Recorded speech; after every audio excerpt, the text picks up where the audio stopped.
noches, bienvenidos a Minuto 1 en la pantalla de C5N, la realidad ampliada. Hoy más que nunca, lo que otros no te cuentan, lo que otros no te muestran, aquí diariamente te lo mostramos, te lo contamos, lo analizamos y lo debatimos, para que vos estés bien informado de la realidad.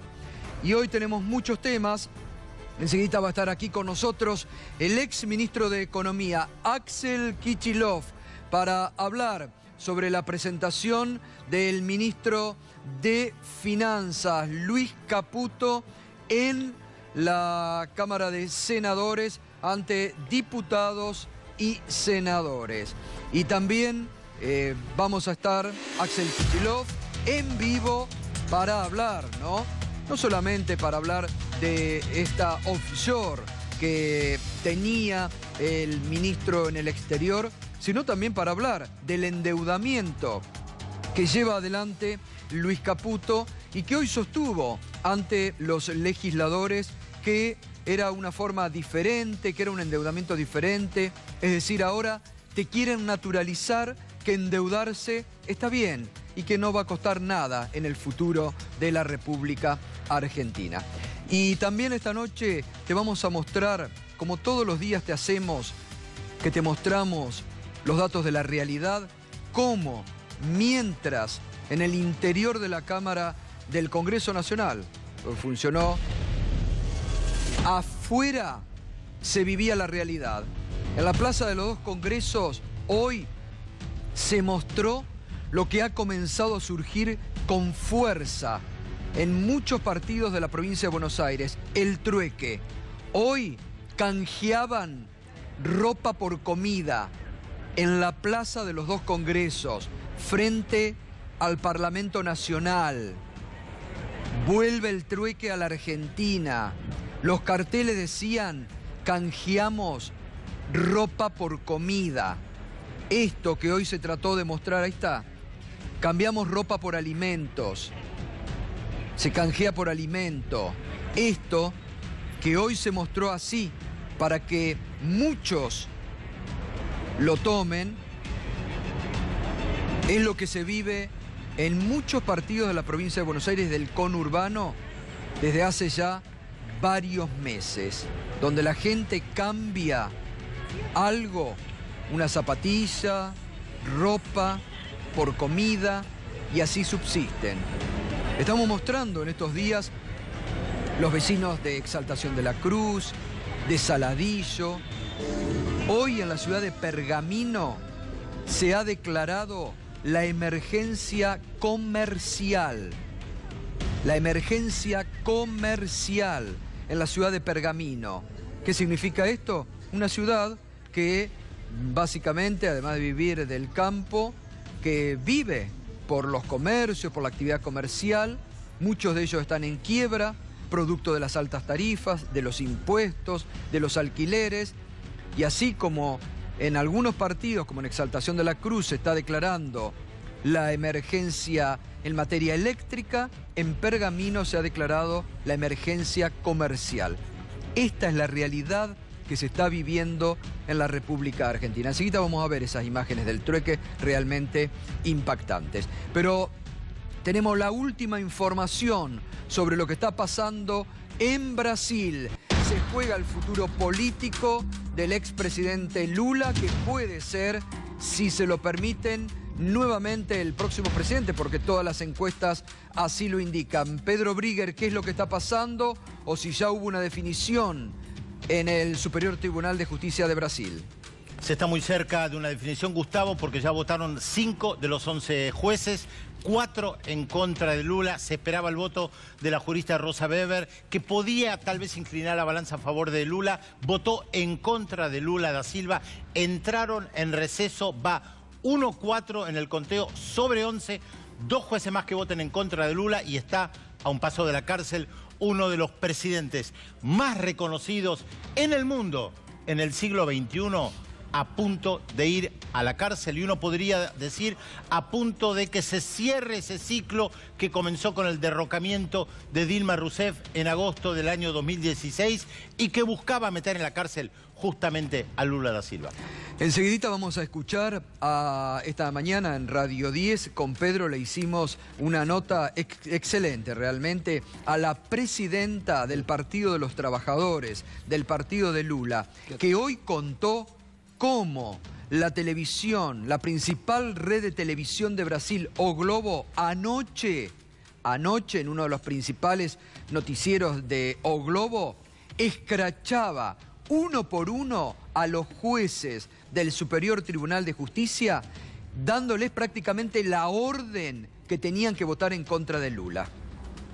Cualquier parecido con la realidad argentina es pura casualidad. Pero enseguida te lo vamos a hacer escuchar ese audio de realmente una nota excelente que logramos hoy, reitero, con la presidenta del Partido de los Trabajadores de Brasil. Volvemos al tema de la presencia de Luis Caputo, el ministro de Finanzas. Va a venir enseguidita, va a estar aquí con nosotros Axel Kicillof, el ex ministro de Economía, y con él vamos a estar hablando. Si le parece bien, como dijo Caputo ahora y el gobierno nos quieren hacer creer que está bien que nos endeudemos, que no va a pasar nada, que es un endeudamiento diferente. Y además calificó como positiva, ¿no?, la tenencia de una offshore. No me voy a detener en ese escándalo que se suscitó con el papelito que Luis Caputo le hizo llegar a la diputada Gabriela Cerruti. ¿Sabe por qué? Porque a Caputo lo estuvieron coacheando durante 2 semanas para que hoy se presente, para que hoy diga las cosas que dijo, las definiciones.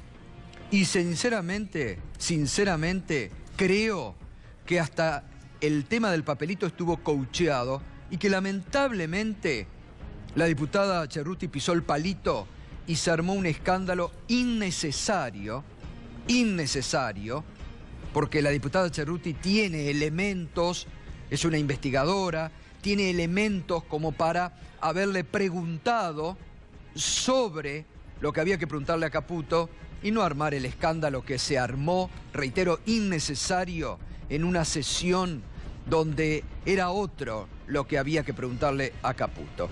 Y la verdad que yo creo que muchas veces, lamentablemente, la oposición termina siendo funcional a lo que el gobierno prácticamente, en forma permanente,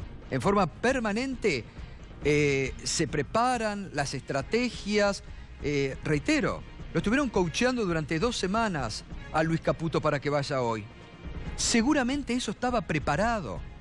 Seguramente estaba preparado, como todo lo que prepara el gobierno bajo la batuta de Jaime Durán Barba. Y muchas veces, desde la oposición, caen y son funcionales a esa estrategia.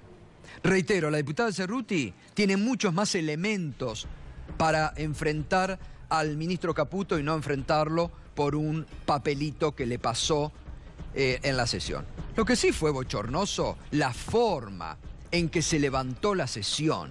Vamos a ver el momento en que se levanta la sesión. Si no hay orden, levanto la sesión. Si no hay orden, levanto. Si no hay orden, levanto. Levantala porque vamos, dale. Vamos. Lo levanto.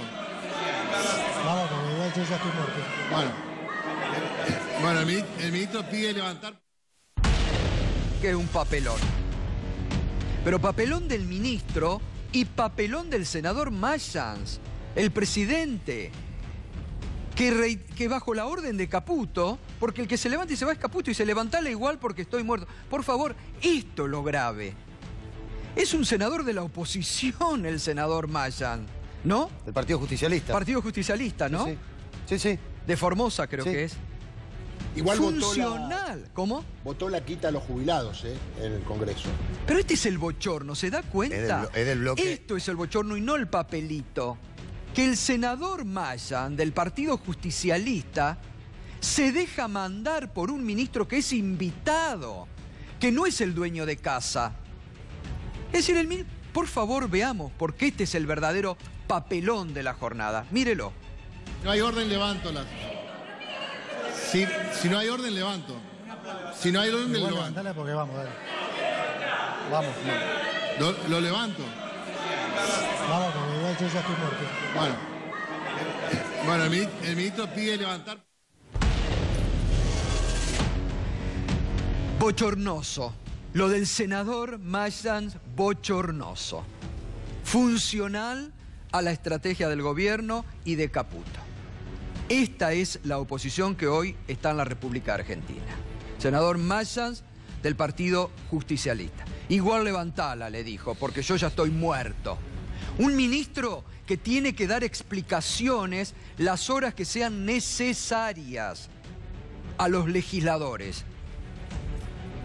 Las horas que sean necesarias. Que como dueño de casa, prepiando, dijo, igual levantala porque yo me voy, estoy muerto. ¿Y el senador permite eso en sus propias narices, en su casa? ¿Esta es la oposición que hay en la Argentina? Es una vergüenza dejarse de esa forma bochornosa pasar por arriba. Este es el verdadero papelón, no el del papelito que es una anécdota más. Este es el verdadero papelón. Que un senador le haya permitido al ministro Caputo que se vaya y que no responda muchas de las otras preguntas que había. Pero vamos a ver lo que dijo Caputo sobre...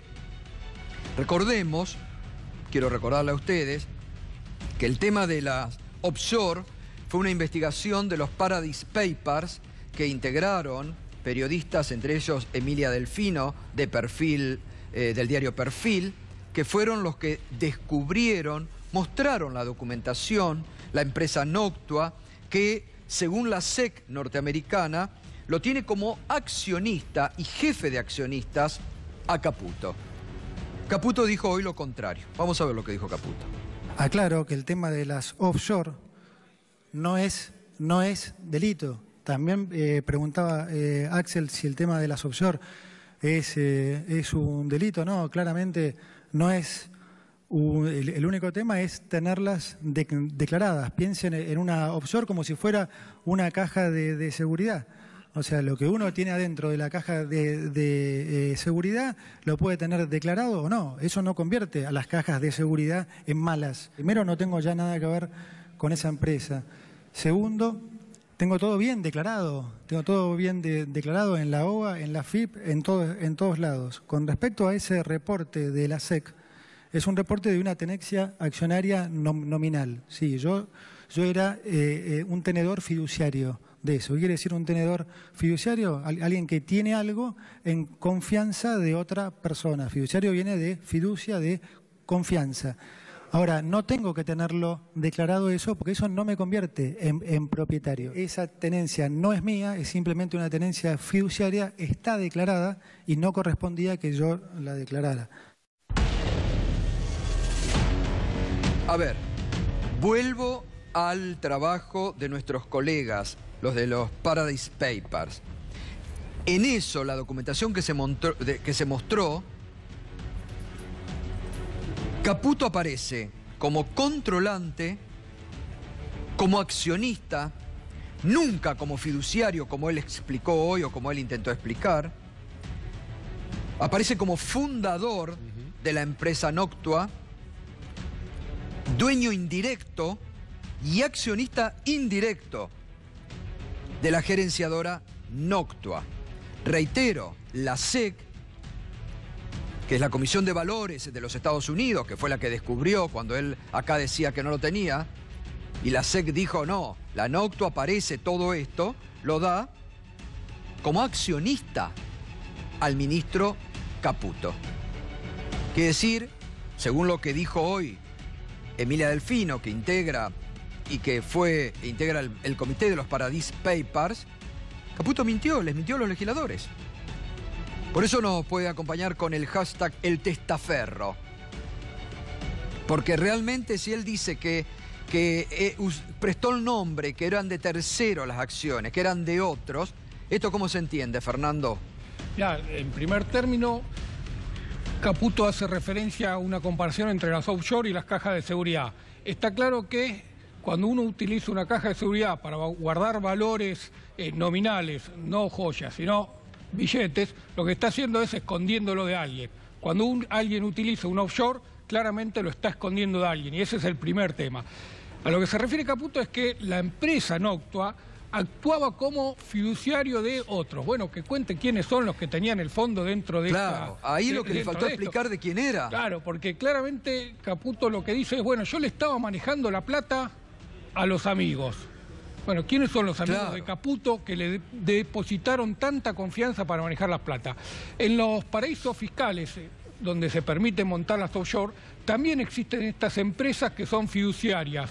Es decir, son empresas que actúan casi como un banco, reciben los fondos de las personas y las administran con total confianza. Pueden invertir libremente, tienen el manejo, disponen de los ahorros de la gente para manejarle las inversiones. Es difícil que uno deposite tanta confianza en un funcionario si no tiene alguna relación previa, alguna relación de amistad o alguna relación de negocio vinculada por otro lado. Y este es el problema de Caputo. Caputo dice, yo le estaba manejando la plata a terceros. Bueno, que cuente que eran esos terceros, pero y que cuente por qué usaron. Yo reitero cómo aparece según los Paradise Papers, como controlante, como accionista, nunca como fideicomiso, como fiduciario. Como fiduciario, perdón, claro, porque, bueno, tiene que formar en todo caso un fondo fiduciario que no estaba constituido, ¿no? Exactamente. Es que eso es lo que dice que era Noctua. Noctua dice era una empresa que tenía una licencia fiduciaria. Es decir, Noctua era la que actuaba como el fideicomiso para administrar estos fondos. Bueno, los Paradis dicen, y Emilia Delfina hoy lo dijo a la tarde, que fue fundador, dueño indirecto, accionista indirecto de la gerenciadora Noctua, y la SEC, esto es lo más importante, la propia Comisión de Valores de los Estados Unidos, que lo trata como accionista a Luis Caputo. Ahora, ¿que está mintiendo la SEC? Preguntó. Bueno, ahí está, claro. Y ¿quién miente? Gato, hay que decir algo, esto es un problema accionario y de sociedades comerciales, para llamarlo de alguna manera. Pero el tema jurídico penal, la persecución penal en la Argentina, tiene que ver con la omisión maliciosa de una declaración jurada, tiene que ver con las negociaciones incompatibles con la función pública, porque recordemos que este señor, que hoy fue tan canchero, tan suelto de cuerpo, mirando desde arriba a los diputados y senadores como tuviera en una empresa privada, le recordamos que era el Congreso de la Nación, está doblemente imputado. Hay una causa penal que tiene Julián Ercolini. Pero él dijo hoy que había sido sobreseído por la justicia. Se ve que no lo notificaron a los fiscales ni al juez Julián Ercolini porque no mostró, le hubiera llevado el sobreseimiento. Qué rápido, porque esto empezó en noviembre del año pasado. Qué rápido para toda la documentación, analizarla. Imposible que haya sido sobreseído. Recordemos en qué, justamente, ¿no? Una de las causas en las que está imputado. Bueno, una tiene que ver con los bonos a 100 años, que está en pleno trámite. Imagínate toda la documentación que hay que pedir antes de tomar una resolución. Y la otra tiene que ver con estos datos que aparecieron en perfil, que vos te das cuenta. Y el tema de la gerenciadora de fondos del ANSES. Exactamente, también, ¿no? Que está relacionado con el tema de los bonos. Exacto. Entonces, tiene dos causas, están abiertas. El fiscal Carlos Rívolo, habría que avisarle a Carlos Rívolo que para el señor Caputo ya está sobreseído porque lo sigue investigando. Y algo que dijo grave. Él dijo, yo fui a la Oficina Anticorrupción y cambié mi declaración jurada. ¿Cómo que cambió la declaración jurada? Cuando uno la presenta, queda ahí. Después tiene que modificarla con la que el año que viene. ¿Cómo puede ser que pueda cambiar? Eso es un delito, ¿eh? Es modificar la regla de juego de la presentación que tiene que haber en todo funcionario público cuando asume un cargo. Bueno, recordemos que el año pasado, ¿te acordás cuando salió este escándalo? ¿Qué dijo Laura Alonso? Que tener una opción no era un delito. Exactamente. A ver. Es decir, lo apañó la titular de la Oficina Anticorrupción. Aparte es declaración en vez de investigar. Jurada. Exactamente. ¿Cómo? El mismo nombre define el documento, es declaración jurada. Claro, no te podés equivocar. No te podés equivocar en contar billetes. Le echó la culpa a un contador también. Dijo, mi contador no estaba bien al tanto del tema. ¿Cómo le echa la culpa al contador? El contador no tiene nada que ver. Es obviamente el responsable, el funcionario, que le tiene que explicar al contador qué es lo que tiene. Ahora, si le oculta información al contador y el contador no sabe que tiene cuentas afuera, bueno, ese es otro problema. Algo que quiero decir respecto de los offshore para terminar con toda la historia, si es delito o no. Las offshore son la caja de Pandora de la corrupción. ¿En sí mismo la offshore es un delito? No. Pero la plata que hay en las offshore tienen que ver con la evasión, o con dinero mal habido. Y ahí está, vos abrís la puerta con la llave y encontrás dineros que son delictuales. Esta es la cuestión de los offshore. Y por eso a nivel internacional se ha prohibido en todo el mundo, los tratados internacionales, el tema de procrear más offshore. Por eso el estudio, ¿cómo se llamaba? Mossack Fonseca, se fue, no existe más, ya no tiene más clientes, que yo no quiero saber más nada, vamos a ir todo en cana. Además, recordemos que el Departamento de Estado de Estados Unidos le declaró la guerra justamente porque ahí es donde se presuponía que venía la plata del terrorismo. El grupo de los 20, exactamente. Hablaban acá que estuvieron reunidos, el grupo de los 20 le ha declarado la guerra. Pero aparte recordemos, hace 2 años en España, tanto que les gusta mirarse en el espejo del mundo, ahora que ingresamos al mundo según el gobierno, en España, hace 2 años, por el mismo tema, el ministro de Industria renunció al cargo por tener una cuenta offshore no declarada. Acá lo toman como un hecho positivo. Agustín Rossi opinaba también sobre la presencia de Caputo. Arman las cuentas offshore y las empresas offshore para evadir impuestos, cuando no para licuar dinero mal habido. En el gobierno la mayoría tiene cuentas offshore, la mayoría tiene empresas offshore. ¿A usted no le parece que los primeros que tienen que creer en la Argentina son ustedes? Que los primeros que tienen que traer su plata que tienen en el exterior son ustedes. No nos está gobernando el Espíritu Santo. Ustedes no están gobernando. Ustedes son los que tienen la plata afuera.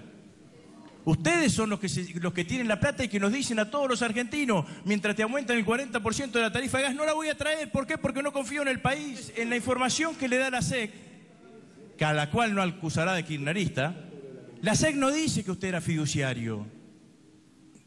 La SEC dice que usted era dueño de Noctua, que usted tenía porcentaje en las acciones de Noctua.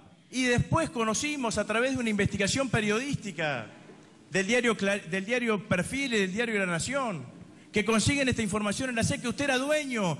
¿Por qué no nos dijo en noviembre que usted era prestanombre? Usted no está mintiendo. ¿Por qué no dijo en noviembre que usted en realidad y daba la información completa? ¿Se olvidó de que tenía una empresa offshore, por eso no la declaró? Uno se puede olvidar de un scooter, no de que tiene una empresa offshore. Bueno, así hablaba Agustín Rossi. Les recuerdo, va a estar enseguidita Axel Kicillof, ex ministro de Economía, para hablar de todo este tema. Antes de ir al próximo tema, que quería mostrarle las imágenes de la realidad, seguro no la vas a ver en ningún otro canal. Vas a ver acá lo que han significado hoy las del trueque.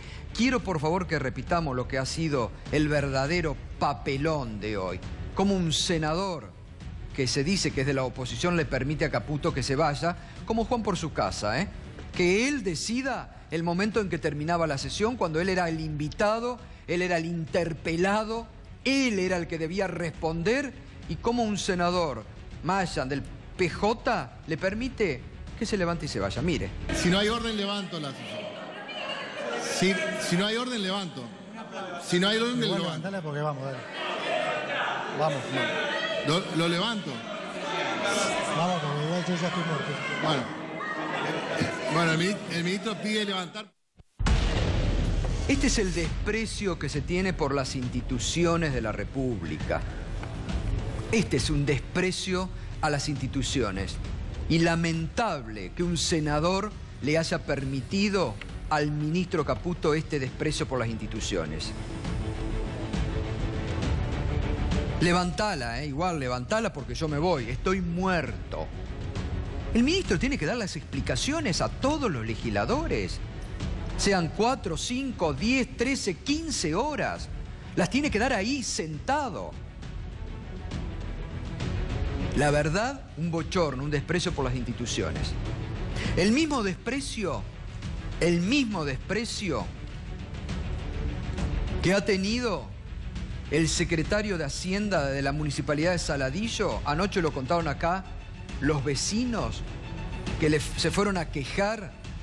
Ni el intendente, que es de Cambiemos, los recibió, ni los concejales, y que se permitió decirles, vamos a ver lo que les dijo, la frase de Marcelo Tomati: hay que hacer un esfuerzo de dejar de tomar 10 cervezas con mis 15 amigos y pagar el gas. Hay una actitud irresponsable de la sociedad y debemos hacernos cargo. Marcelo Tomati, secretario de Hacienda de Saladillo. Pero este es el desprecio a la gente.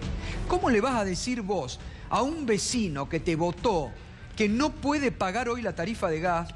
Porque vimos acá en estos días, nadie te lo contó, lo vimos aquí en carne propia, cómo lloraba la gente ayer acá, porque no pueden pagar la tarifa de gas. Y en vez de darle una solución al vecino, le responden esto. Ponelo, Charlie, de nuevo, por favor.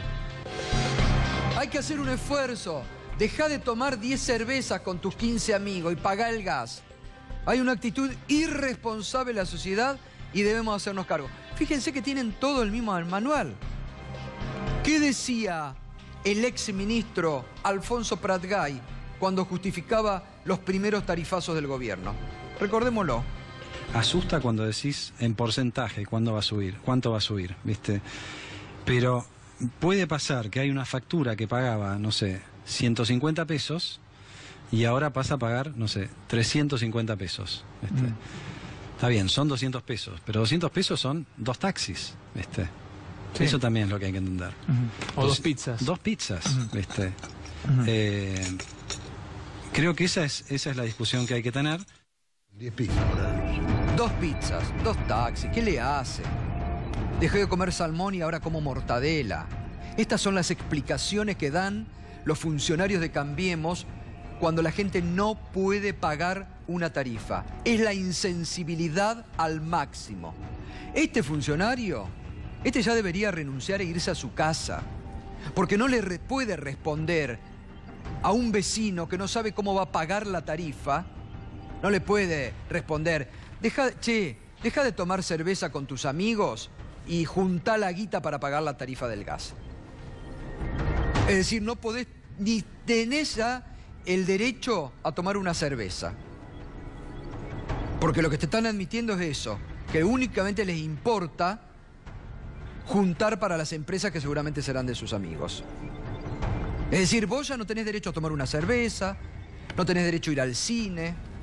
Como anoche nos decían los vecinos, lo que le pasaba a la kiosquera de una esquina, la gente que deja de comprar la galletita, la golosina para los chicos, porque se tienen que ajustar para pagar las tarifas. Pero encima se sienten inflados de orgullo por lo que dicen, ¿eh? Mire lo que dijo anoche Pratgay, volviendo sobre las 2 pizzas. Nos sacudieron con las tarifas. ¿Te acordás las 2 pizzas que vos dijiste que nos iba a costar la luz? ¿Qué fue lo que costó al final? ¿Qué fue lo que costó, Luis? ¿Cuánto pagás la pizza? La pizza, una pizza grande hoy saldrá 200 pesos. Sí, entre 200 y 250. Y bueno, si vos mirás el aumento promedio, no quiero volver al pasado, pero sí quiero aprovechar la oportunidad porque hubo muchos que se cagaron de risa con esa expresión. Y la verdad que esa expresión quizás cayó mal, pero era exactamente lo que efectivamente estaba en juego, digamos. Si vos mirás, no me acuerdo, en ese momento el 85% de los hogares tenían un aumento inferior a los 400 pesos.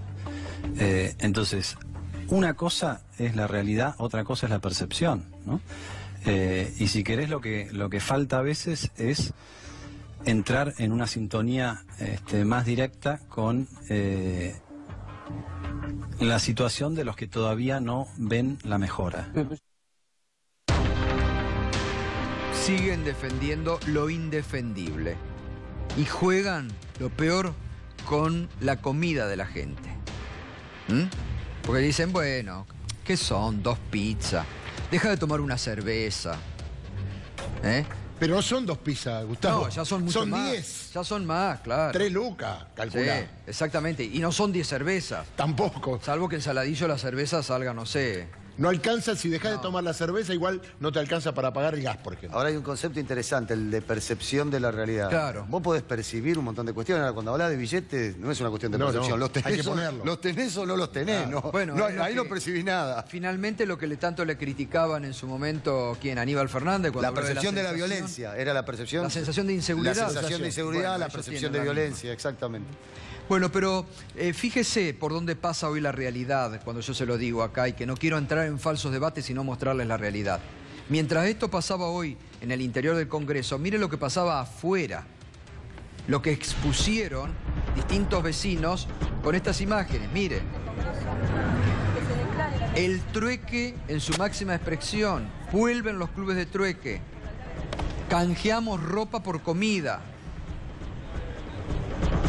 Esto lo estaban organizando las organizaciones como Barrios de Pie, que están pidiendo la emergencia alimentaria a nivel nacional, y trasladaron distintos clubes de trueque que se organizan los fines de semana en distintas plazas aquí del conurbano bonaerense, no muy lejos. Mire lo que es. Se canjea por alimentos, ropa por alimentos. Esto, que hoy se mostró de esta forma cruda, allí en la Plaza de los Dos Congresos, cambiamos ropa por alimentos. Es lo que se vive en muchas comunidades de la provincia de Buenos Aires y también en algunas ciudades del interior del país.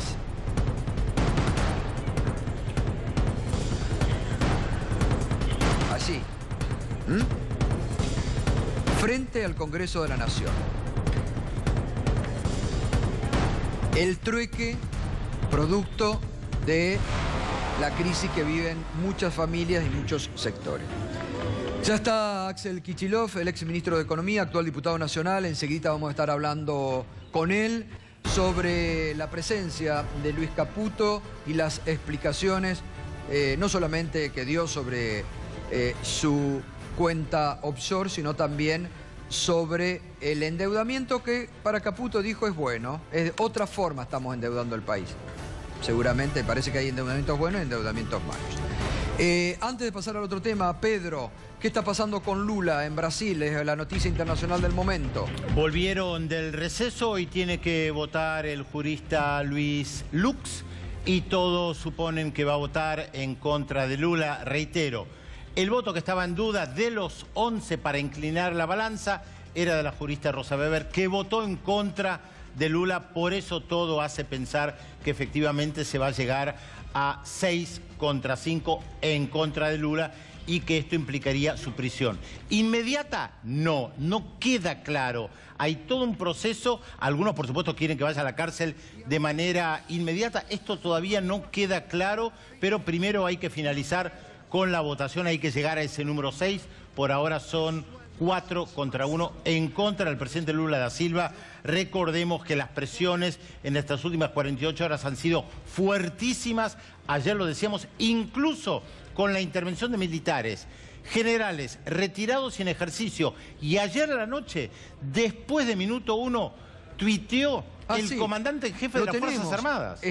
Los tenemos, vamos a mostrarlo porque es impresionante. No solamente el tuit de ese el comandante en jefe, Vilas sino Boas. Las respuestas de generales retirados. Bueno, el país de España, los militares irrumpen en el caso Lula con duras advertencias contra la impunidad. El jefe de las Fuerzas Armadas, jaleado por 3 generales, lanza mensajes en Twitter en vísperas de la decisión del Supremo sobre el expresidente. ¿Y qué puso en Twitter el jefe de las Fuerzas Armadas de Brasil? Aseguro que el ejército brasileño juzga compartir el anhelo de todos los ciudadanos de bien, de repudio a la impunidad y de respeto a la Constitución, del mismo modo que se mantiene atento a sus misiones institucionales. Y al toque salieron a responderle generales retirados. Fíjese lo que ponían. Tengo la espada al lado, la silla equipada, el caballo listo y aguardo sus órdenes, respondió por Twitter el general Paulo Chagas. Por la misma vía surgieron las voces marciales de otros 2 miembros de la cúpula militar. No son retirados, esto es más peligroso. Sí, el que hablaba primero fue el jefe del ejército y 3 generales en servicio. Uno que le dijo esto: tengo la espada al lado, la silla equipada, el caballo listo y aguardo sus órdenes. Otro le puso: comandante, estamos juntos a la misma trinchera. Escribió el general Mioto: estamos juntos, comandante, terció el general Freita. Espantoso, esto es la democracia que agoniza en Brasil. Los jefes de las Fuerzas Armadas presionando anoche a la justicia de Brasil. Y no solamente las Fuerzas Armadas. Hoy a la mañana con Pedro en Radio 10, en Mañana Silvestre, hablamos con Gleisi Hoffmann, es senadora, es la presidenta del Partido de los Trabajadores de Brasil, el partido de Lula. Escuche lo que decía sobre la presión pública a la justicia de la red O Globo, la principal red televisiva y de medios de Brasil. Sí, muy duro este momento. Pero más escandaloso es la presión de la Rede Globo, maior rede de televisão, de comunicação do país, na pressão que faz ao Supremo Tribunal Federal para que negue ao ex-presidente Lula o direito constitucional de se defender. Não é nem um pouco natural na democracia que chefes militares se pronunciem sobre questões políticas ou jurídicas. Pero o mais grave é a Rede Globo utilizar-se destas manifestações para colocar em seu jornal de la noite, que tem maior audiência acá em Brasil, e utilizar-se disso para pressionar claramente o Supremo e para também atuar sobre a sociedade brasileira, como se isso fosse uma ameaça, incentivando um golpe militar. Então, a Rede Globo está organizando todos os setores conservadores do país para que pressione o Supremo. E se utiliza exatamente destas manifestações das Forças Armadas e também de General Vilas Boas. Bueno, allí estaba el poder mediático, económico, las Fuerzas Armadas presionando a la justicia de Brasil para que lleven a prisión a Lula. Gustavo, te quería decir Cualquier algo. parecido con la realidad argentina es pura casualidad, ¿eh? Imagínate que acá hubiera un fallo tan esperado y que los jueces vayan votando de a uno con los medios instalados en el lugar donde cada juez emite su voto públicamente, como está pasando en Brasil. Lo que contaba la presidenta del Partido de los Trabajadores es mucho peor. Anoche lo que contaba en la televisión O Globo los iban escrachando uno por uno, diciendo esto. Es lo que hicieron hace poco acá desde algún medio cuando sobre dos jueces el año pasado, acordate, que dijeron, estos hay que escracharle los hijos a los colegios donde van. No hay que olvidarse de eso, ¿eh? Lo que pasa lo es que hicieron acá en la Argentina, ¿eh? Lo que pasa es que acá la votación es secreta, entonces Bueno, no hay una exposición pública. Imagínate si públicamente cada uno de los jueces, después de esas presiones que sufren, tuviera que decir algo distinto a lo que O Globo dice en Brasil o a lo que dicen los militares. No, acá más de uno, ¿sabes qué? Sale corriendo. Sale corriendo. Obviamente. Militares que además están muy enojados porque desde que retornó la democracia se los relegó a los cuarteles y se los condenó públicamente por su accionar durante la dictadura. Varios de estos ex generales que están hablando, lo decíamos ayer también, no solamente que reivindican el gobierno militar y dicen que no hubo una dictadura, sino que abiertamente apoyan al político de extrema derecha Jair Bolsonaro, que en su momento votó en contra de Dilma Rousseff, o sea, a favor del derrocamiento de Dilma Rousseff. ¿Cómo votó? No es solo que votó. Recordando... Exactamente. Dígalo usted, No, por favor. Recordando la dictadura y el trabajo de los militares en su momento, y vale la pena decir que Dilma Rousseff estuvo presa durante la dictadura, fue torturada durante la dictadura, y este señor Jair Bolsonaro, que es el candidato a la extrema derecha hoy en Brasil, en su momento reivindicó justamente la tortura en contra de Dilma Rousseff. Bueno, los poderes económicos están muy preocupados por esta candidatura porque creen que es malo Lula por izquierda, pero es malo también por la ultraderecha, porque le desarma todo el negocio que están armando con Terme, toda la estructura económica que están armando con Terme se las desarma. Bueno, por eso ahora a Temer, efectivamente. Seguimos enseguida al instante con Pedro, que está buscando todo. Ya están Antes de ir 5-1, ya están 5-1. 5-1. Previsible, sí. Bueno, ya necesitan está un voto definido. más. Ya está definido. No, porque... Falta uno más. Sí, no está definido porque faltan todavía votar los jueces que se preveía que iban a votar a favor de... Ahora vienen los que votan a favor de Lula. La camada lulista viene. Por eso falta uno más. Exactamente. Es Uno más que supuestamente va a ser en contra de Lula. Por eso el resultado previsible es 6-5. Previsible. Hay que esperar que voten, Bueno, por supuesto, claro, como bien siempre. dijo Mariano. Bueno, lo seguimos y Pedro está al instante. Antes de ir con Axel Kicillof, que ya está con nosotros, quiero sobre algunos temas que nosotros aquí no los hemos tocado, porque yo les digo todos los días, no me engancho en falsos debates, tampoco acá en este programa ninguno de los que formamos parte ni prejuzgamos ni juzgamos, somos respetuosos, no hacemos operaciones, no manchamos innecesariamente a nadie, y con lo que se ha despertado en estos días, el escándalo mediático, judicial, que lamentablemente está tapando a un tema muy serio que la justicia tiene que investigar en profundidad y no dejarse presionar ahí, como es corrupción de menores en el mundo del fútbol. Hoy, la verdad, rescato una carta pública que hizo el abogado Maximiliano Rusconi, que estuvo el otro día acá, que es uno de los tantos en la justicia que está muy preocupado por la forma en que públicamente se ha despedazado en los últimos años y se sigue despedazando la honra de muchas personas en la Argentina. Y publicó hoy una carta en el portal Infobae muy interesante que la quiero compartir con ustedes. Seguramente no se la van a mostrar en otro lado, bajo el título Difamación y pruebas.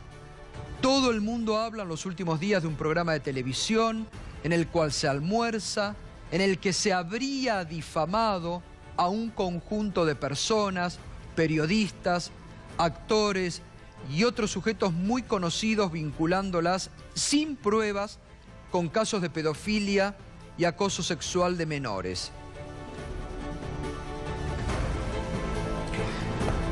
La esperable reacción de las víctimas de esa operación no tardó en llegar. Fluyó la indignación por la generosidad con que se distribuyeron acusaciones gravísimas a algunas personas, dañando su imagen y su honorabilidad, sin que hubiera pruebas de las afirmaciones y sin que la justicia hubiera confirmado en una investigación seria un juzgamiento de condena por esos hechos. Parece que todos, en definitiva, añoramos vivir en un país en que se hable con más cuidado de otras personas.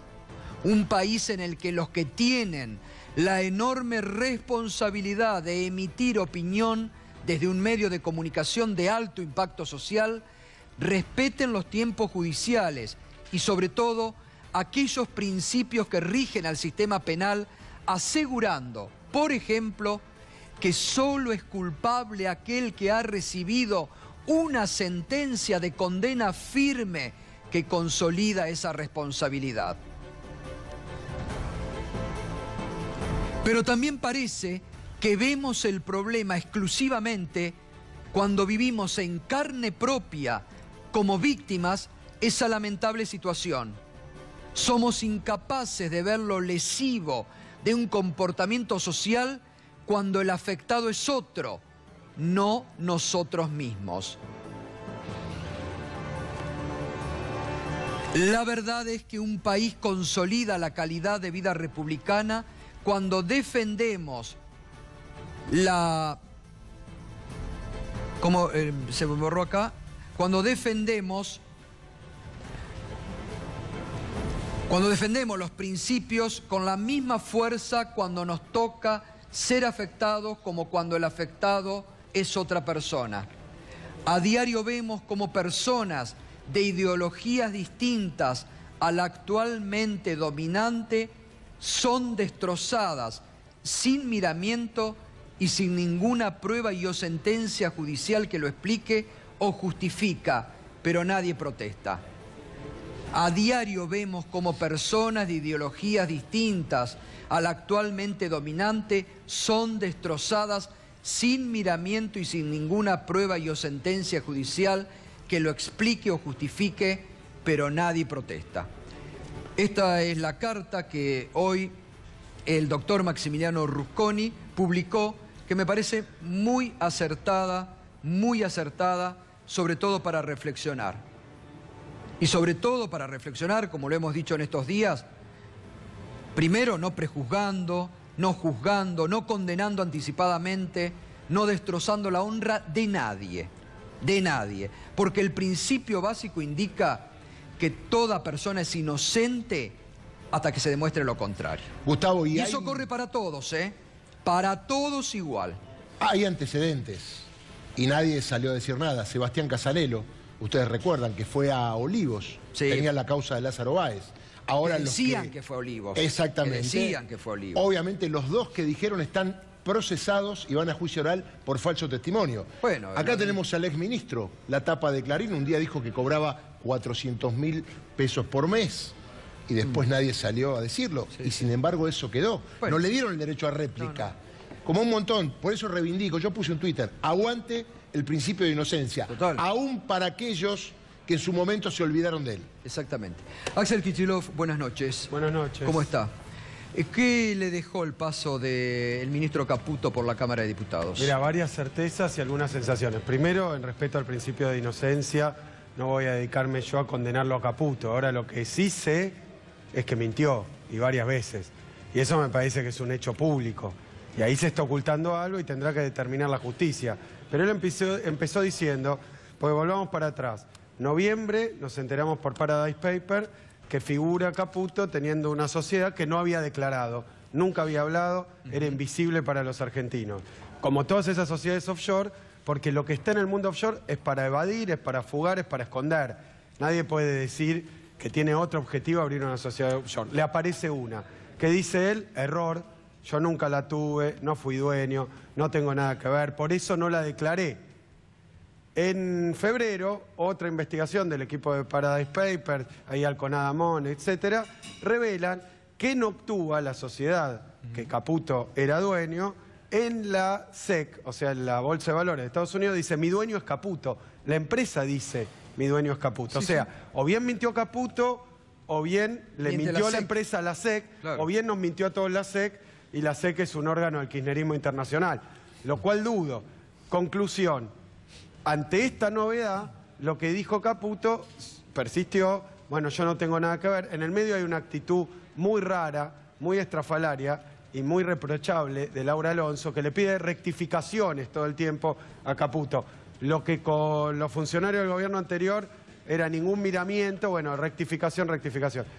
Caputo es llamado a interpelación. ¿Cómo le pide rectificación? Laura Alonso, sale la nota en el diario, que Laura Alonso, le dice, bueno, rectifique a Aranguren y a él por cosas que aparecieron, que son delitos. No tiene que rectificar nada, porque si enviaron una información escrita, en todo caso, ya es un delito. Limpie, claro. Es una declaración jurada. Es una declaración jurada. Le está diciendo limpie, que firme otro, ahora limpie la red. Va, pero así estábamos, lo llamamos en el Congreso, cuando vino Marcos Peña, fue muy duro. Marcos Peña lo defiende, los diputados ni del PRO ni radicales lo defendieron a Caputo, lo entregaron, pero esto termina en que viene hoy a la comisión, después de una suspensión. Leemos en los diarios, se está entrenando, se está coachando, va a responder cosas, genialidades que armó Durán Barba, viene con el libreto armado, durito a decir su libreto, incluso respondía a preguntas que no le hacíamos, decía esto lo quiero decir aunque no me lo han preguntado. Claro. Ya era un papelón, la verdad que era una payasada. Algún diputado oficialista le tiraba un centro, el cabeceaba, así veníamos. Cuando le empezamos a hacer las preguntas sobre el desmadre de la deuda externa, varias preguntas sobre los riesgos de la deuda, sobre cuándo piensan modificar la política, sobre por qué las tasas de interés altas, no contestó nada. ¿Qué problema tenemos acá? Cuando yo era ministro había un secretario de Finanzas que respondía por la orgánica primero al ministro, ahí se discutía la política económica y después obviamente al Poder Ejecutivo. Caputo es ministro. Hasta hace poco era uno que tomaba deuda. Formaba parte, digamos, del lado de la timba. Ahora pasó al gobierno y emite deuda. Y mi impresión fue que emite toda la que puede todo el tiempo. ¿Por órdenes de quién? Su único jefe es Macri. Así que la responsabilidad cae directa de Macri. ¿Qué pasó hoy? ¿Cuáles son las novedades? No respondió a los problemas de fondo, pero las cuestiones de su situación personal la embarró, a punto tal que estaba acorralado, no podía responder y aprovechó una situación donde él mismo genera una cosa absolutamente impropia con Gaby Cerruti y después se levanta y se va. Pero quiero hablar de los temas que no contestó. Sí, ahí digo, primero me parece que hasta yo creo en esto que usted dice que estaba coacheado, yo creo que eso estaba hasta programado y que lamentablemente pisaron el palito. Pisaron el papelito. Pisaron el papelito. Pero, perdón que te diga lo que pienso. Y penoso el papel del senador Mayan, penoso, permitiéndole que se vaya antes de que levante la sesión. Lo que pasa es que acá estamos en esta situación. Esto es el Congreso de la Nación, una bicameral, viene un señor que es ministro de la Nación a dar respuestas, no da respuestas, tira la pelota al córner. Después quiero hablar de estos dos temas y después de si fue un palo que pisamos o no. Yo lo que quiero decir primero, se le pregunta sobre su declaración jurada, se le pregunta si la rectificó, zaraza. No respondió nada. Que no, hasta que No, en un dijo que momento... la cambió, dijo no, que la- perdón, él no dice la cambió, pero en un momento dice, bueno, fue mi contador. Claro. Fue mi contador, o sea... Es decir, ¿está admitiendo un delito? Está, por eso yo digo, es una confesión lo que tuvimos hoy. No es que no pasó nada, decir, es que el que hombre hoy- se va en el medio de... Hoy un fiscal, de estos fiscales que... Tan activos, sí. Que mandaban retroexcavadoras, tendrían que estar ya tomando esa declaración, o la causa que vos decías. De nuevo, Darío, le ¿no? vale a Caputo la presunción de inocencia, pero alguien por que supuesto, dice, está claro eso. miren, no, mi declaración jurada no tenía que decir nada porque yo no era dueño de Noctua. Y ahora resulta que la declaración jurada la cambió, pero hubo un error del contador, que él tendrá que explicar cuál fue el error del contador, pero además conlleva un delito. Es como que yo diga, bueno, no pago impuestos hace 10 años. ¿Por qué? Mi contador. No, un funcionario público tiene la responsabilidad de hacer su declaración jurada. Además, su contador es un tipo que abrió 570 offshore. Alguito de experiencia tiene. Ahora, salvo que sea un contador corrupto, normalmente, en las causas por evasión, nunca caen los contadores, caen los dueños de los bienes. Y ahora vamos al otro tema que no contesta, titubea. Y bueno, estaba acorralado porque la otra pregunta es, bueno, le decimos, usted dijo que era administrador de Noctua, no dueño. ¿Cómo es esto? Porque en la SEC, Noctua dice que el dueño es usted, Caputo. Claro. Lo acusa de su propia empresa. Su dice, propia empresa. Fundador, dueño indirecto, accionista indirecto de la generadora Noctua. Bueno, mirá y Paradise Paper dice que es controlante, accionista, en ningún momento dice que es fiduciario. Tenedor fiduciario. Bueno, ¿qué es lo Nunca que más dice lo dice. Caputo hoy? Dice, mira, es como que ustedes me pesquen acá con, no sé, con un arma, con huellas, y yo diga, no es mía, soy tenedor fiduciario.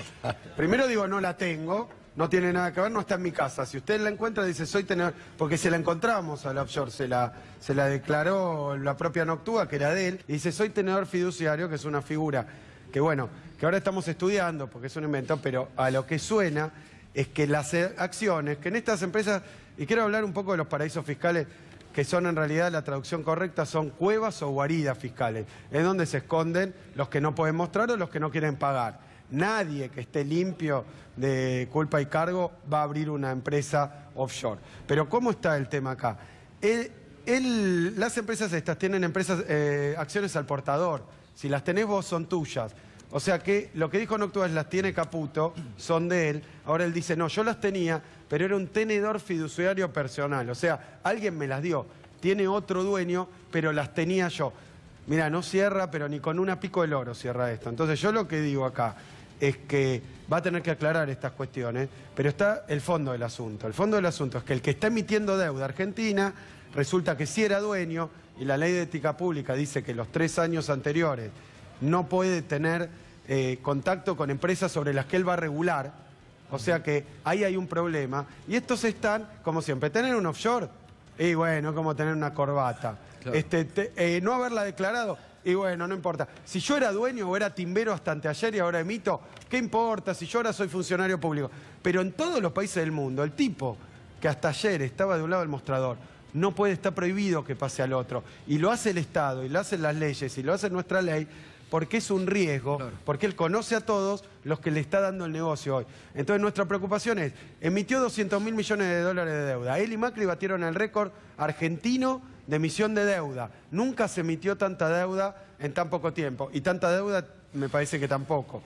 Ahora, el que emitió, el que está a cargo de esto, ¿en qué situación está? ¿Qué relaciones tiene? ¿Con quién trabaja y cómo trabaja?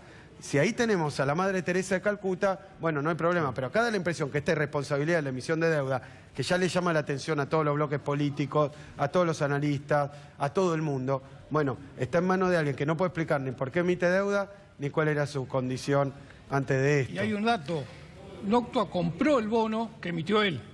El de Eso 100 está años. pasando, el bono a 100 años. Bueno, él dice, bueno, podría pero haber recomendado a Aranguren, que decía que no tenía confianza, él demostró. Mirá las atrocidades que se dijeron hoy. Son las licitaciones del sector financiero son las más transparentes del mundo. A ver, ¿fijaban la tasa LIBOR?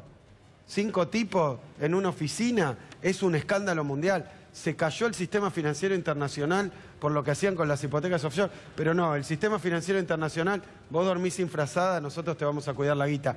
Y después sobre lo de pisar el palito, lo que te digo es que acá vinieron con toda una cuestión orquestada. No contestaba una sola pregunta, lo cubrían los propios y los ajenos. La verdad es que esto termina en un escándalo. ¿Por qué Caputo se va huyendo, despavorido, ante la primera... Nosotros todos le estábamos diciendo quédate, quédate, quédate. Y esto quiero decir, nosotros mañana mismo estamos presentando el pedido de continuación de la interpelación al señor Caputo. Porque cuando vos te están interpelando, no es, no me gusta, gato, me voy. No, bueno, es una interpelación, es el Congreso de la Nación. Ahí también es ahí es una vergüenza el presidente de la Comisión Maya, que se deja dominar totalmente por Caputo y se levanta y se va. Yo lo que digo es que el señor es un funcionario público, tiene que cumplir su responsabilidad, obvio, sentarse ahí. Estar sentado las horas. Sentarse ahí, escuchar. Hubo interpelaciones de más de 12 horas. Pero en eso hay que reconocerle hasta el propio Marco Peña se sienta y se queda ahí, responde, y se queda horas, horas y horas. Lo curioso de lo que dijo, para volver un poco a lo que dijo Caputo hoy, lo curioso es que él usó el mismo argumento que en su momento había usado Díaz Gilligan. ¿Te acordás que tenía la offshore de Andorra? Sí. Él dijo que en realidad no era dueño, sino que era gente, amigo, que él le había dado una mano para armar. Y la que usó el presidente con las offshore. También. Y la que usó el presidente con las offshore, que el contador, que el papel, que no es mío. Pero el destino que Díaz Gilligan renunció. Por eso, Díaz Gilligan renunció acorralado y Caputo sigue presente con el mismo argumento. Yo soy un fiduciario, pero, el mismo argumento. Fiduciario está estafarro. Exactamente. Está estafarro. Claro. Entonces, bueno, pero es curioso que es el mismo argumento. Por eso, yo lo que digo es que acá hay un problema, que es si omitió a declarar, que ya se pisó, cambió, vino a decir, titubeó, con guión y todo, no pudo responder las preguntas iban a seguir, quedaban como 10 diputados por hablar, quedaba el diputado Tailade, la diputada Cerruti, la diputada Soria, el diputado Darío Martínez, especialistas en estos temas que lo vienen estudiando, no quiso responder. Por eso se escabulló, por eso huyó y por eso tiene que volver a dar las explicaciones del caso. Se pisará de nuevo, tendrá que explicar porque nosotros no somos jueces, su responsabilidad ante la justicia. Pero a mí me preocupa también que las personas que están emitiendo la deuda argentina, como nunca en la historia, que además yo lo planteaba... Ahora él dijo hoy que se estaba endeudando de otra forma, beneficiosa para el país. No, pero mira, yo le dije, de la deuda que ustedes han tomado, 30.000 palos se le fueron en fuga. Porque la fuga de capitales está descontrolada. Y otro diputado le pregunta, ¿y usted qué va a hacer con la fuga? No se puede hacer nada, hay que generar confianza. Y la verdad que no es lo que está pasando en otros países del mundo. Que le pregunte a Aranguren. Y bueno, y además tiene un ministro que si no le puede a su compañerito de banco generar la confianza, entonces, y no trae la plata que ya tiene declarada afuera. Por eso yo creo que la gravedad de esto son varias cosas. Porque el conflicto de intereses está regulado por la ley para evitarlo. Totalmente. Porque no puede ser que el que decide el precio de la nafta es el que gana con la nafta. El que decide cuánta deuda se emite es el que hasta ayer era dueño de una empresa financiera, una cueva de timba. No puede ser. Esas cosas se regulan. Esas son las que se están incumpliendo. Entonces, cuando uno ve todo lo que emiten de deuda, más allá del discurso que arman, del marketing de Durán Barba, del cuentito para nenes que dicen ya va a venir la inversión, va muy bien o estamos ganando. Porque todo suena estamos ganando. Y la verdad que, bueno, vos mostrabas acá, Gato, en el programa, yo estuve en Mar del Plata el otro día, la situación es crítica, los tarifazos siguen, esto no ayuda, y la verdad que es un gobierno que se ha desentendido de todo eso. Ahora, del business están más enfocados que nunca, pero no pueden explicar las cosas.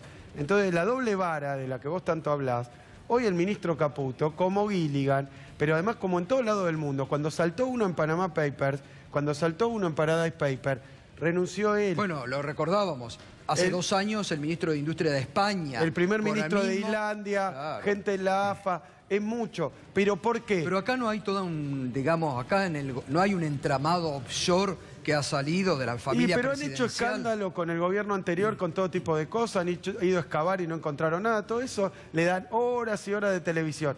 Yo me imaginaba, sinceramente, si era yo el que estaba diciendo, no, es que mi contador... Pero, sí, era un escándalo nacional. ¿Cuánto tardaba eso? Es un escándalo nacional. ¿Cómo no iba a estar en todas las tapas de los diarios? De los diarios que hoy cubren al gobierno y aparece una cosa, otra. Es muy grave. Es muy grave. Bueno, recordemos lo del contador, fue lo de María Julia en su momento, que después la llevó Terminó presa por eso. Porque el contador. Hoy hay una complicidad. A esta altura no es simplemente un apoyo, una ayuda, ocultar. Hay una complicidad que hace que muchos no se enteren y que para otros pase a ser más o menos natural. Bueno, hoy tener un offshore es como, qué sé yo, tener un sobrino. Total, uno tiene un offshore, va y tiene un offshore. Yo, la verdad es que no es así, no nos tenemos que acostumbrar a esto. No puede ser el parámetro que nosotros le pedimos a los gobiernos. Y todo el lío que armaron, buscándole un offshore a Cristina, que no encontraron nada, a Máximo y a Nilda, que no encontraron nada, era mentira. Ahí era un escándalo de tapas de diario. Ahora, la tienen, la encontraron, la declaran, lo dice la SEC y no le importa a los mismos que persiguieron al gobierno anterior. Entonces yo digo, está bien, la prensa tiene que ser un control del gobierno, séanlo, pero séanlo con el gobierno amigo. Séanlo con el gobierno amigo, porque están jodiendo a la gente. Ahora a esta altura ya están jodiendo a la gente. El que va a tener... Yo decía, ¿y dónde va a estar usted, ministro, cuando explote lo de la deuda? En alguna de las empresas en Caimán. Pero vayamos rápido a parar esta locura de endeudarse, fugar, porque ya la vivimos 100 veces. La vivimos 100 veces. Y los que nos están escuchando saben bien que el tarifazo por un lado, y te decían con el tarifazo, porque yo lo escuchaba el otro día y tenía ganas de acotar. ¿Para qué fue el tarifazo? Para que haya más inversión que no está. Y para que se acabe la presunta crisis energética, que era porque se producía poco petróleo y gas. Se produce menos petróleo y gas y no invirtieron. O sea que en el medio hay una caja negra de enriquecimiento. Que son socios del gobierno, que son monopolios que han armado. Totalmente. Gracias, Axel. No, gracias a vos. Hacemos una pausa, vamos a continuar con este tema, obviamente. Seguimos con el tema Brasil, ¿hay novedades?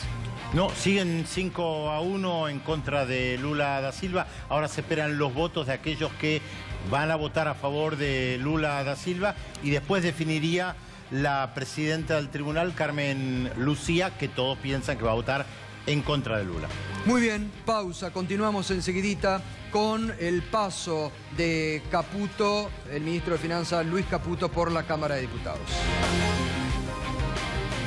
Continuamos esta noche en Minuto 1, la realidad ampliada con todos los temas de la actualidad. Recién estuvo Axel Kicillof. Enseguidita vamos a seguir con ese tema. Está la diputada nacional María Emilia Soria, que hoy se quedó sin preguntarle a Caputo. Ella viene siguiendo el tema Caputo desde hace mucho tiempo. Entonces va a ser muy interesante que esta noche lo que le iba a preguntar a Caputo lo despliegue aquí con nosotros. Tiene mucha información.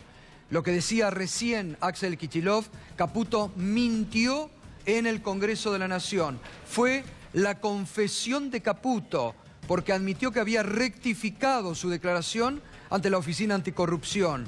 Le echó la culpa al contador, como en su momento lo hizo María Julia Alzogaray, que la culpa la tenía el contador. En una sesión realmente que fue bochornosa, no por lo del tema del papelito, fue bochornosa la sesión porque fue el ministro Caputo el que decidió, él que era el interpelado, no era el dueño de casa, él era el invitado, el que tenía que dar explicaciones al Congreso, y él fue el que definió el momento en que terminaba la sesión. Una vergüenza el presidente de la comisión, el senador Mayan, que le permite y que produce una frase que va a quedar realmente para la historia, ¿no? Como aquella frase, ¿se acuerda del ministro de Economía Lorenzino? Cuando dijo, me quiero ir. Bueno, hoy lo de Caputo fue lo siguiente. Si no hay orden, levanto. Si no hay orden, levanto. Levantala porque vamos, dale. Vamos. Lo levanto. Vamos, porque igual yo ya estoy muerto. Bueno, el ministro pide levantar.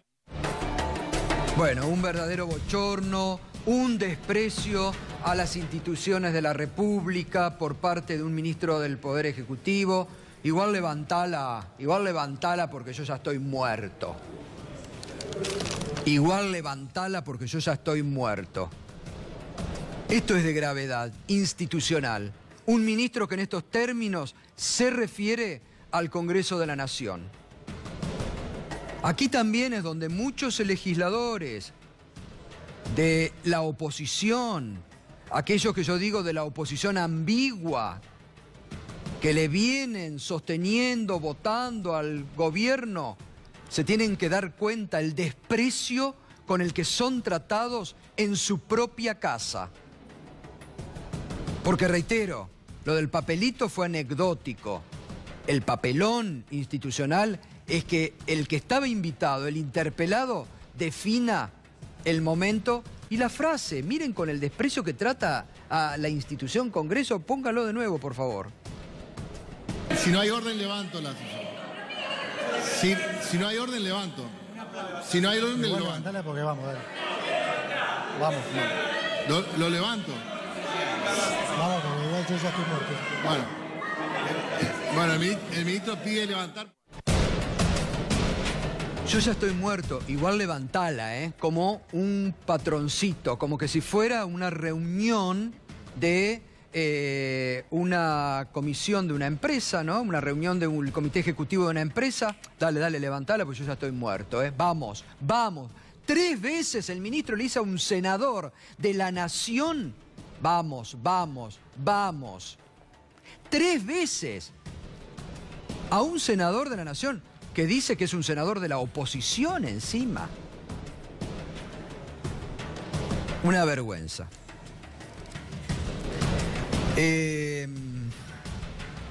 Y mientras esto pasaba, porque no quiero enseguida, reitero, está María Emilia Soria, que viene con mucha información, está el Vasco de Mendiguren, que también le vamos a preguntar, él que conoce mucho del tema, a ver cómo se sintió frente a las explicaciones del ministro. No nos olvidamos del tema Brasil, Está Pedro Brigger y está además nuestra colega Luciana Rosa, que es corresponsal brasileña, con la última información que está recibiendo de Brasil. Se está definiendo la suerte de Lula. Al instante te lo estamos comentando aquí, faltan algunos votos decisivos y lo estamos analizando también en esta noche. Pero decía, fíjese, venimos tocando todos los días los temas de la angustia que ha generado en la población, en muchas ciudades de la provincia de Buenos Aires, el alto costo de las tarifas.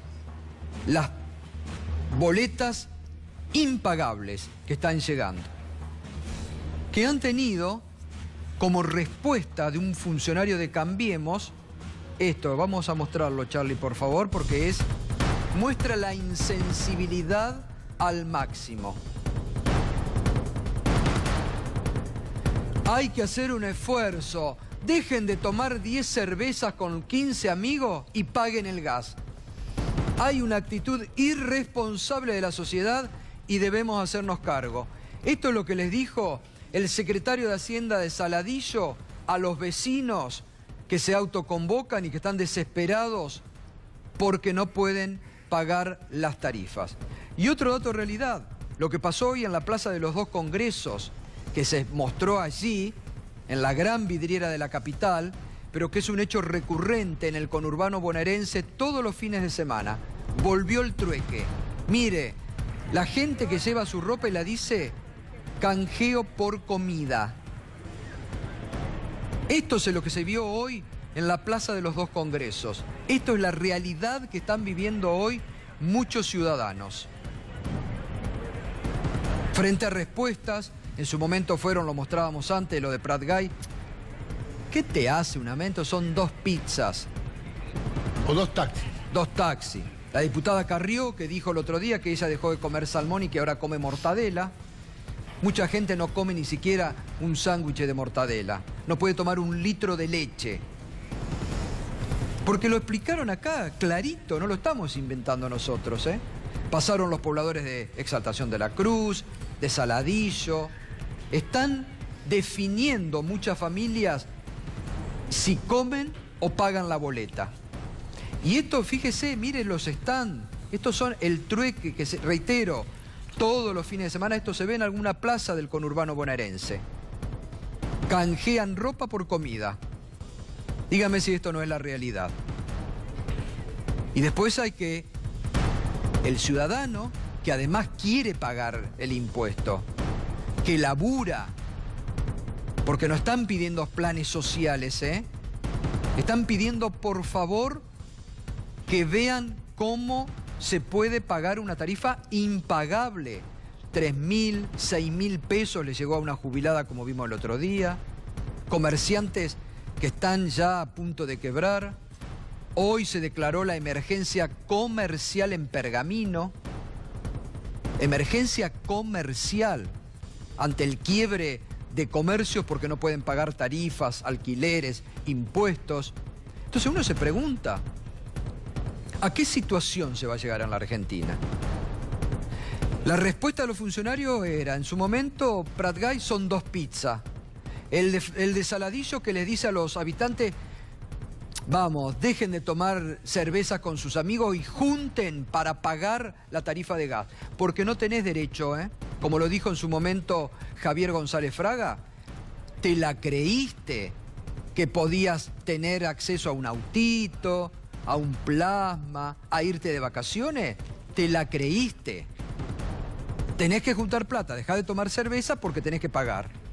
Es un bochorno, es la insensibilidad en su máxima expresión, lo que se está viviendo. Pedro Briga, las últimas información de Brasil. Está hablando el juez Toffoli que en principio votaría a favor de Lula y se inclinaría a 5-2 la balanza. Están con tecnicismos, dando ejemplos del pasado, cómo se votó en diversas circunstancias, pero todo indica que la votación va a ir en contra del expresidente Lula da Silva. Estamos viendo las imágenes en vivo justamente del juez que tiene que emitir su voto. Les recordamos, son 11 y por ahora Lula pierde 5-1 con un voto más en su contra. En principio debería ir en prisión o se rechaza. Lo que hoy se hace es rechazar el habeas corpus, pero no se sabe si va a preso inmediatamente, después de cuánto tiempo. Esto es bastante confuso y los propios juristas no se ponen de acuerdo. Pero por ahora lo que hay que hacer es esperar la votación. Como diría Villarroel, hay que jugar los 90 minutos, ¿verdad? Habeas corpus preventivo, quiere decir para que no vaya a la cárcel. Para que no vaya a la cárcel. Y es muy importante lo que dice Pedro, porque hay jurisprudencia, hay doctrina, hay antecedentes. Estos mismos jueces ya han votado en situaciones similares, no contra un expresidente, pero hay que evaluar si mantienen la misma postura, bueno, si juegan las presiones, si no juegan. Bueno, hoy a la mañana, cuando hablábamos con Pedro, con la presidenta del Partido de los Trabajadores de Brasil, ella explicaba que el artículo 5º de la Constitución de Brasil habilitaba la posibilidad del habeas corpus. De estar libre.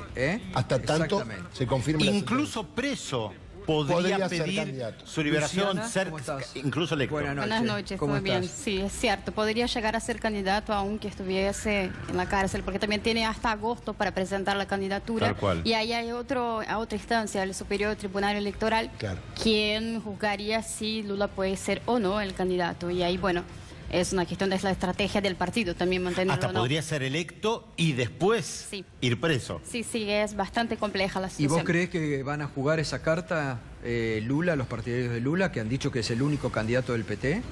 Y por ahora es la postura que mantienen, o sea, también sacar Lula de la jugada como ahora, dar para atrás, es como admitir también que es culpable. Y lo que el Partido de los Trabajadores de Brasil afirma es que, bueno, es un juicio político, entonces que está siendo condenado sin pruebas. A mí me impresionó mucho, lo quiero compartir con vos para que, como analista de la realidad brasileña, lo mostrábamos recién, hoy lo publicó el diario El País, los tuits de los generales anoche presionando a la justicia en Brasil, porque recordemos que ayer, lo contaba Pedro, primero fue un general retirado que dijo: o Lula va a la cárcel o aquí hay un golpe de Estado y va a ser sangriento. Hoy nos contaba la presidenta del Partido de los Trabajadores cómo anoche la red O Globo escrachaba uno por uno a todos los integrantes del Superior Tribunal de Justicia diciendo esto, presionándolos para que voten en contra de Lula. Es decir, todo el establishment mediático, económico, las Fuerzas Armadas, presionando a la justicia, agonizando la democracia en Brasil para que Lula vaya. Pero fíjense el tenor de los tuits de anoche del comandante en jefe del ejército de Brasil, públicamente. Esto es lo que muestra El País hoy. Vamos directamente al tuit, ¿no? Que dice: aseguro que el ejército brasileño juzga compartir el anhelo de todos los ciudadanos de bien, de repudio a la impunidad y de respeto a la Constitución, del mismo modo que se mantiene atento a sus misiones institucionales. Y al toque salen 2 generales en actividad y le responden a su jefe: tengo la espada al lado, la silla equipada, el caballo listo y aguardo sus órdenes. Y otro pone: comandante, estamos juntos en la misma trinchera.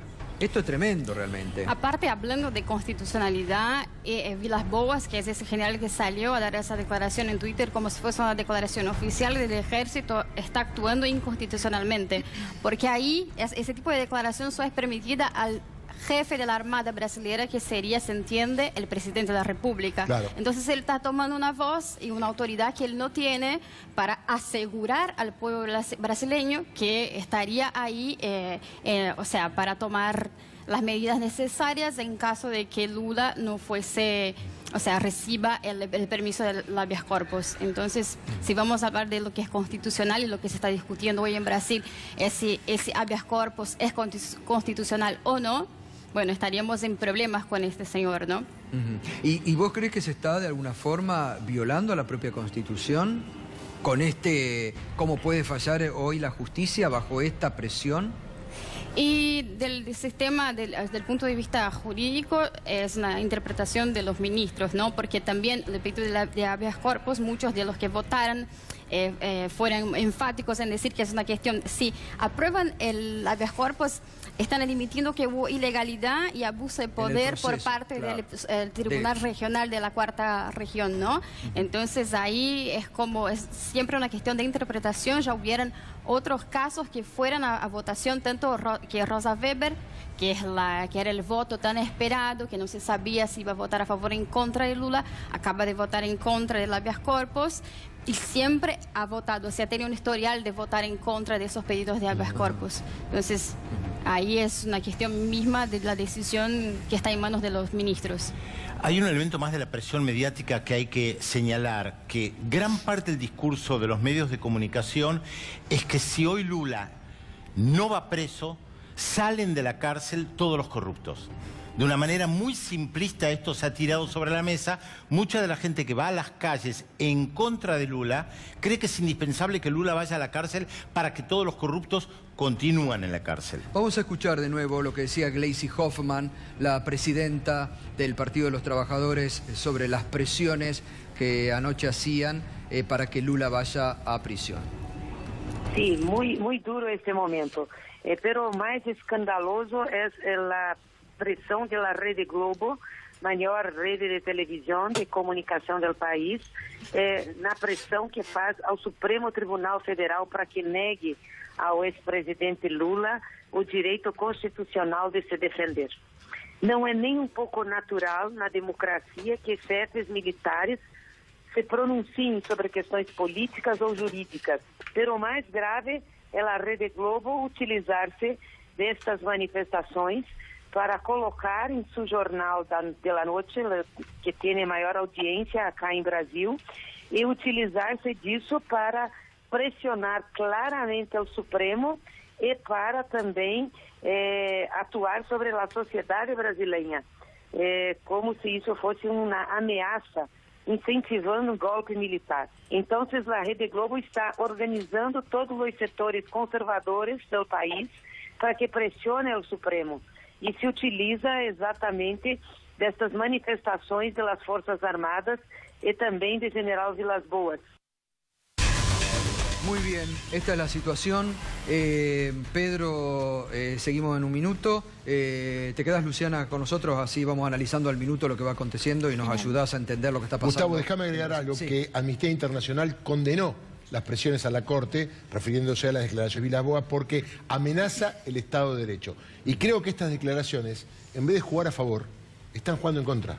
Porque hay miembros de la Corte que no ven con buenos ojos lo que están haciendo los militares y sobre todo lo que están haciendo los medios de comunicación. Hay que ver si juegan de esa forma, ¿no? Se alcanza. Exacto.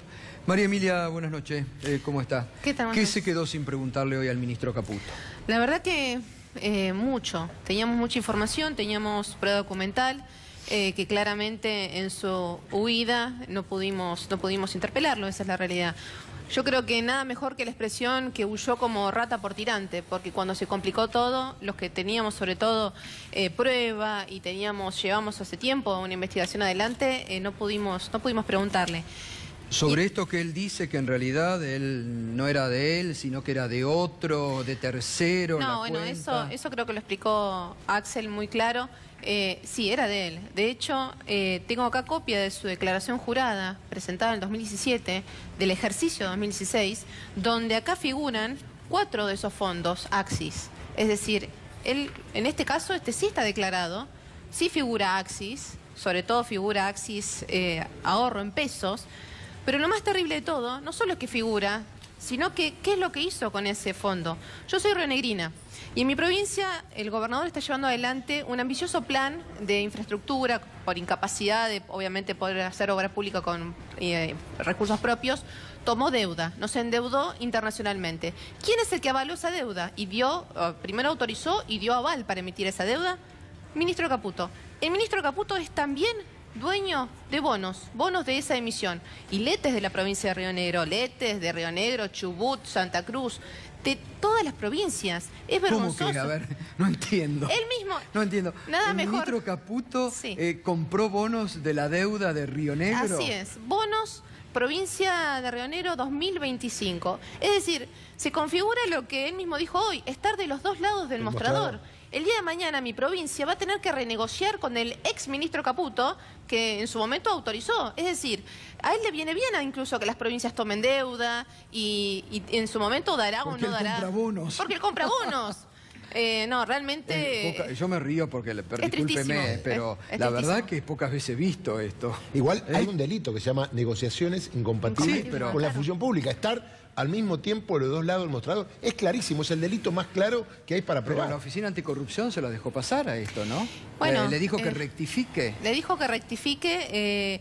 esta como otras, porque Axis es una de esas empresas. Claro. También está Pegasus, de Mario Quintana, que casualmente la semana pasada estuvo en mi provincia, Mario Quintana, en una visita fugaz a la Cámara de Comercio, también obviamente garantizando sus negocios, porque ahora estamos con Luis Caputo, pero la semana pasada estuvimos con Nicky Caputo por el Cerro Catedral. Es decir, realmente yo estoy convencida de que vinieron a hacer sus negocios, esa es la realidad. ¿Y qué es la documentación que... para usted entonces hoy Caputo mintió? Hoy Caputo vino a mentirnos en la cara, es vergonzoso. Aquellos que han estudiado un poco Derecho Penal, por su postura ya te das cuenta que nos mentía en la cara, de hecho se reía y nos provocaba, esa es la realidad, se reía de nosotros, queríamos realmente interpelarlo, queríamos sacarnos todas las dudas que teníamos. Y bueno, habló de una Argentina que la verdad que no sé en qué país vive, porque habló de estabilidad fiscal, de bajar la inflación. Mi provincia no está pasando nada de eso. Mirá, un solo ejemplo, en esta declaración jurada también es que figura acá, accionista de Edenor, que casualmente sigue aumentando las tarifas que todos los argentinos están padeciendo. Y ahora, esto va a tener que continuar, porque han quedado no solamente muchas preguntas, sino muy inconsistente la defensa que ha hecho, ¿no?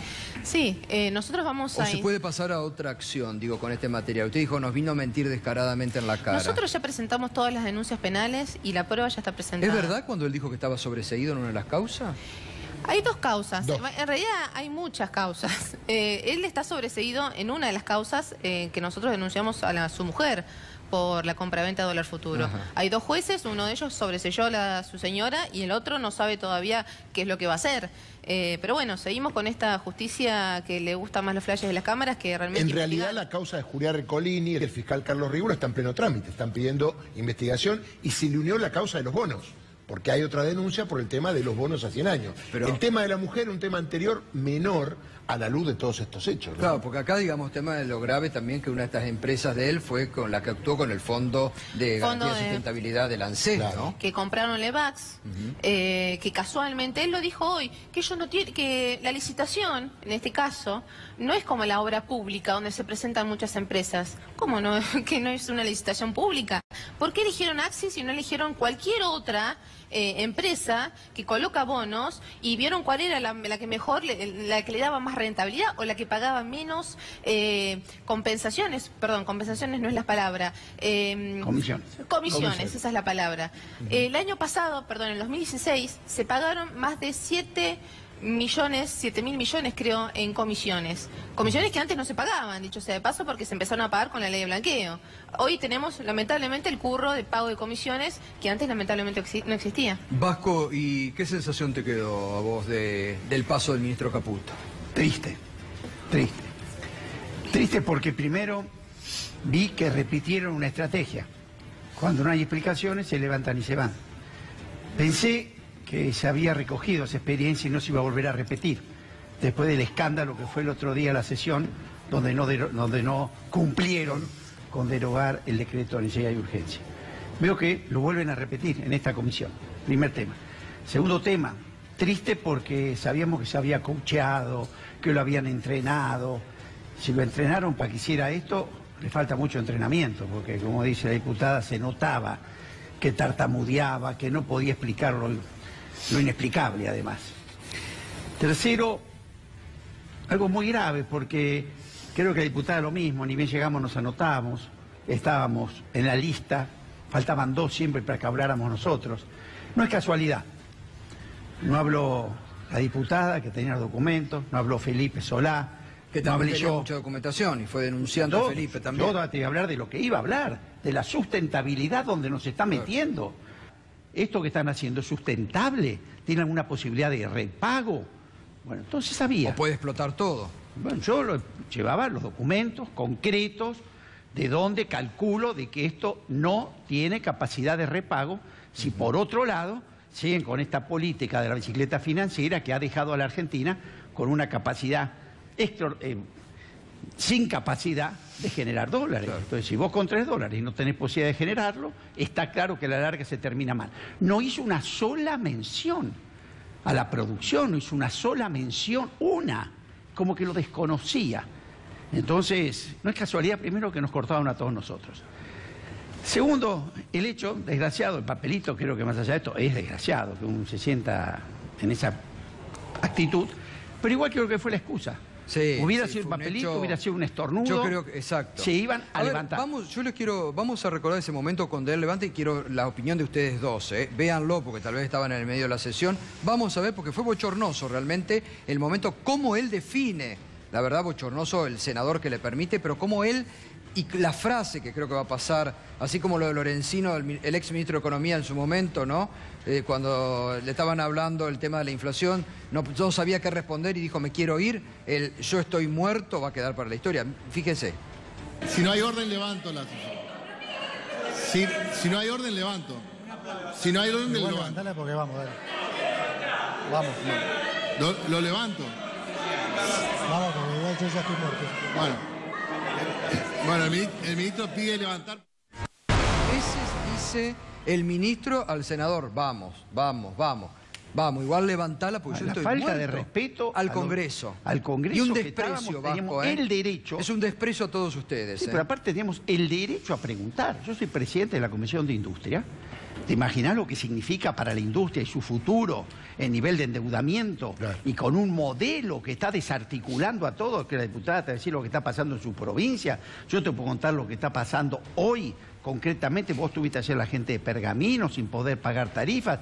Y en un horizonte que él mismo dijo, me cuesta más convencer a los argentinos que inviertan que a la gente del exterior. Entonces, ¿cómo quiere que le inviertan en la Argentina? 40% de la capacidad instalada ociosa, aumentando los costos, sin ningún horizonte. No, ahora vamos a eso. ¿Cómo sentiste vos esto? Esta actitud de vamos. Una falta de respeto total. Esa es la realidad. Nos dijeron que iban a respetar las instituciones, se llenaron la boca hablando de la República. Hoy somos un circo. Antes se quejaban de que éramos la escribanía de Cristina. Hoy somos un circo, los diputados y los senadores, esa es la realidad. Y nos pusieron a todos en una situación incómoda. Quisieron hacer esta reunión en el Senado, donde no teníamos sillas, teníamos que estar parados, donde se cortó la luz, donde no te ofrecían ni un vaso de agua. Lo dice en un momento dado el senador Mayans. La única vez que se cortó la luz en el Senado... Qué llamativo, además, que se haya cortado la luz. Cuando estaba Barrio Nuevo en una interpelación, o sea, fueron esas únicas dos causas. Él mismo lo reconoce. O sea, realmente fue vergonzoso y fue una falta de respeto para los senadores y para todos los diputados que estamos allí, que exigimos respuesta. Caputo, junto con Patricia Bullrich, son los que más tienen ranking de juicio pedido, de juicio político. Pero no solo por nuestro bloque, por varios bloques también. Es vergonzoso, la verdad que es tristísimo. Ahora, en referencia a lo que, y ahora ya nos metemos también con la realidad, a lo que tanto decías el Vasco como y María Emilia sobre las economías regionales, hoy hablamos con el presidente Coninagro, que habló de la pobreza y del quiebra de las economías regionales, ¿no? Una advertencia que sale de una de las instituciones de la Mesa Enlaza, lo escuchamos. Nosotros vemos que lo que percibimos que hay, en primer lugar, menos productores. Entonces, eso nos va a pensar que si hay menos trabajo, menos productores, también hay menos empleo, y si hay menos empleo, indudablemente que hay una situación de pobreza que puede estar avanzando. Que nosotros estuvimos entrevistándonos con el INDEC para ver qué mediciones había en la ruralidad. Lamentablemente no hay datos. Este es lo primero que tenemos que tener en cuenta, y también nos muestra, de alguna manera, nos parece a nosotros, el desinterés que ha habido en esta ruralidad del interior. Clarito lo que dice, ¿no? Es así, basta que, pero no es que falta, mira los números, los grandes números, Gato, de la economía. La deuda este año va a significar el pago de intereses 13,5% del gasto, solamente intereses. Todo lo que tiene que ver con la generación de dólares, récord de déficit de la balanza comercial, de la balanza de cuenta corriente, la cuenta corriente, récord de fuga de capitales. No tenés un indicio que vos digas que la economía empieza a recuperarse para tener capacidad de repago. Los cálculos. Le preguntamos hoy, ¿usted en función de qué hace estos cálculos? Claro. Usted no sabe que lo más probable es que la tasa de interés suba, que el mundo se protege, cómo va a querer, sobre qué vamos a poder exportar con más valor agregado. Cero de respuesta. Entonces, ¿qué dijo? Fíjate, otra vez desconocimiento. Dijo, tenemos una deuda muy baja sobre PBI y además la tasa internacional es baja, como diciendo, quedémonos tranquilos, no pasa nada. Señor ministro, no nos dejó, ¿te imaginás que no nos dejó hablarle? La deuda sobre PBI no dice nada, pues si uno tiene retraso cambiario, no le da ningún indicador. Y que, lo dijimos, en el año 2001, la deuda sobre PBI era el 50%, igual que ahora, cuando fuimos al default. Lo que vos tenés que tener en cuenta, además, con retraso cambiario, ¿qué pasó en el 2001? Era el 50%, se devaluó, pasó a ser el 100% en 2 días la deuda, porque la deuda, dijo, el 70% la contrajiste en moneda extranjera ahora. Ahora dice que quiere volver a los pesos. Y segundo, él lo que tiene que ver, para ver la capacidad de repago, es cuánto es la deuda sobre tus exportaciones, la deuda sobre... Y como ahora la economía la estás extranjerizando, y los sectores que se extranjerizan son los que tienen rentabilidad, le vas a tener que sumar el giro de dividendos al exterior. Quiere decir que entre giro de dividendos, pago de intereses de la deuda, te va a llevar el 50% de las exportaciones. A mí me daba mucha pena hoy ver a senadores radicales o diputados radicales tratando de justificar lo injustificable. Lo sumamos a Nito Artaza. ¿Cómo estás, Nito? Buenas noches, gracias por venir. Buenas noches, ¿cómo le va? Bueno, felizmente también tenemos que pensar que hay otro radicalismo. Quienes no hemos acompañado de entrada a este gobierno, sabíamos lo que veníamos, lo expusimos durante toda la campaña. Me parece que queda muy claro que el endeudamiento brutal de los argentinos no puede quedar en manos solamente de este hombre que vimos hoy rendir cuentas ante el Congreso. Es el Congreso de la Nación quien debe tomar en el tema de la deuda, que ya estamos casi en 305.000 millones de dólares, y que va a significar casi 3% del Producto Bruto argentino, pagar nada más que los intereses, casi 17.000, 18.000 millones de dólares en el año, más el tema de las LEVAC. Me parece que la crisis ya está. hay que ver cómo vamos a resolverlo sin seguir afectando sobre todo a los sectores más vulnerables. Las economías regionales, como bien se ha visto acá el presidente de Coninagro, como nos pasa en Corrientes y otras provincias. Me parece que lo que queda claro es que urgentemente el Congreso de la Nación debe intervenir en esta cuestión de la deuda, porque vamos a terminar, si seguimos endeudándonos así, un gobierno que puede terminar cerca de los 400.000 millones de pesos de deuda. Ahora, él dijo hoy que era otra forma, a la diputada. ¿Cómo? Creo que pregunto a la diputada un caso, y vimos muchos hoy, pero un solo caso de su provincia, de lo que llegó de aumento de luz a una empresa que está sufriendo el embate chino. No sé si podría... ¿Cuál? La empresa El PAT, que fabrica soda cáustica, llegaron a pagar 9 millones de tarifa de gas. Por semana. Millones? Por semana. Producen soda cáustica, es la única en Latinoamérica, es importantísima. Única en el país, además. Pero la están liquidando. La están liquidando, claramente. La están liquidando. No solo eso, los galpones que tienen fruta en frío. Moño Sur la semana pasada fue un hecho, bueno, trascendente porque conocen toda la marca. Pero hay muchos otros galpones familiares que generan una mano de obra impresionante, que esas mujeres ni siquiera pueden cobrar la indemnización. Cerraron los galpones porque directamente le cortaron la luz. Es decir, no se trabajó manzana, ya no quedan mano de obra, trabajo genuino, y es nuestra economía genera riqueza, genera dividendos.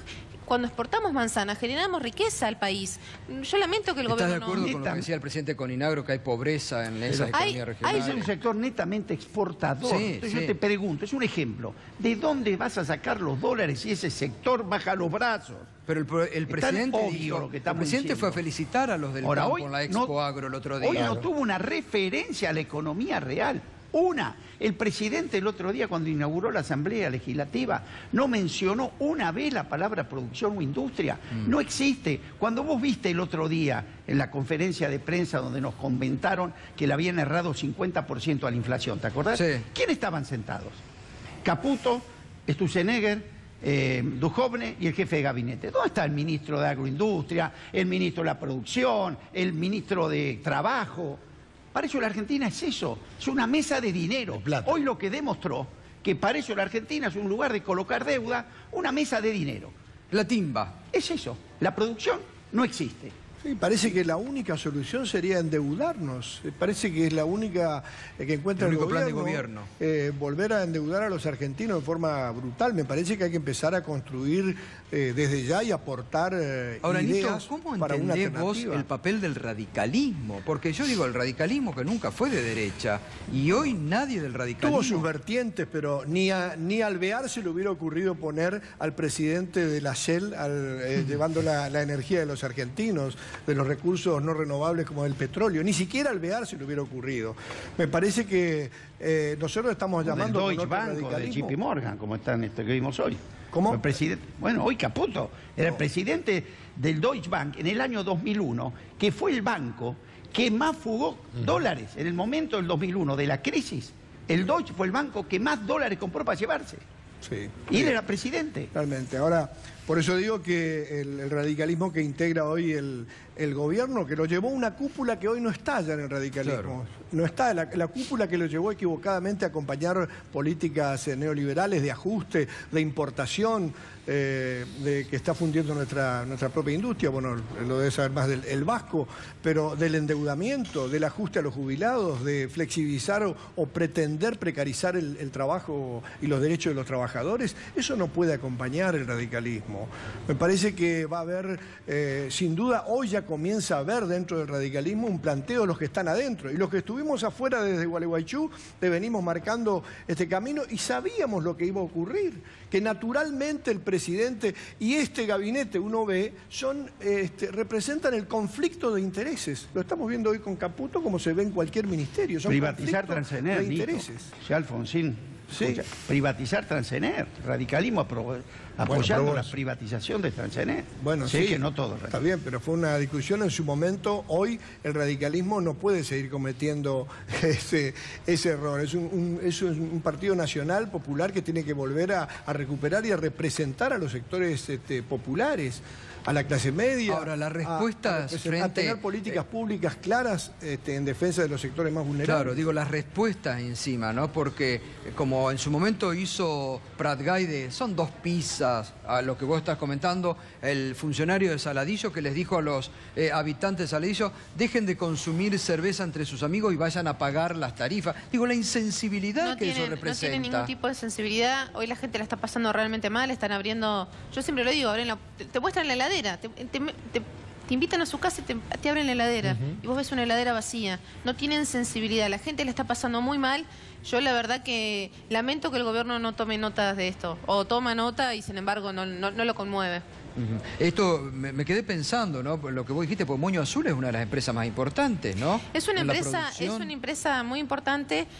Hoy fue lamentablemente superada por muchas otras empresas, pero lamentablemente es una más de todo el complejo frutícola. Hace 2 días vino Echeverria a mi provincia. Se reunió a puertas cerradas con los exportadores. No recibió a los productores, no recibió a los pequeños productores, mejor dicho. Bueno, no quieren escuchar. Realmente yo estoy convencida de que ya a esta altura no les importa la economía, esa es la realidad. La economía regional, la fruticultura, no les importa las provincias. Están fundiendo prácticamente, digo, porque también estos tarifazos les pega. A ver, yo creo que comparto lo que dice Nito, nosotros además de diagnosticar tenemos que proponer. Claro. Esto tiene salida, no me cabe ninguna duda. Yo eso quería discutir con el ministro. Por este camino, no, ¿eh? No. Ese de que siempre vos tenés que ajustar y después llega un momento donde el ajuste se transforma en derrame, ya lo conocimos. ¿Vos te acuerdas del 2001 cuando nos hablaban del investment grade? Exacto. Y teníamos que ir detrás del investment grade, porque después del investment grade venía la felicidad. Claro. Después fue el riesgo país. Teníamos que bajar el riesgo país. Después del riesgo país había que llegar, morirse y llegar, y después venía la felicidad. Ya la conocemos. Claro. No es que primero vos arreglás la macro y después crecés. Es creciendo que arreglás la macro. Claro. No es que primero saneás la moneda y después por añadidura crecés. Es creciendo que saneás la moneda. Este es el debate que nosotros, Nito, y nosotros tenemos que ponerle a la sociedad que es posible. Y lo demostramos. Porque cuando este mismo modelo nos dejó el desastre del 2001, la Argentina salió liberando la energía productiva.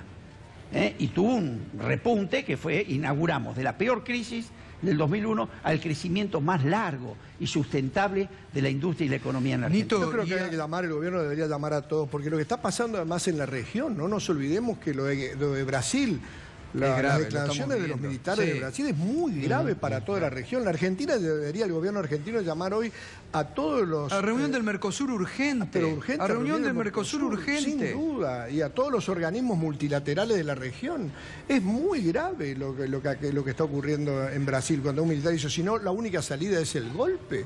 Esto es grave para toda la región, para que sepan cómo se defienden ese tipo de modelos. Pero bueno, ¿pero no será que en toda la región quieren aplicar el modelo brasileño? Y bueno, eso hay que ver. Si vamos a reaccionar con la rapidez que reaccionamos. Es muy parecido lo que está pasando, la presión mediática que ocurre en Brasil. Fíjense lo que decía hoy cuando hablábamos, les va a interesar, la presidenta del Partido de los Trabajadores de Brasil sobre la presión de O Globo. Hablamos esta mañana con Pedro en la radio. Escuchen lo que decían. Sí, muy duro este momento.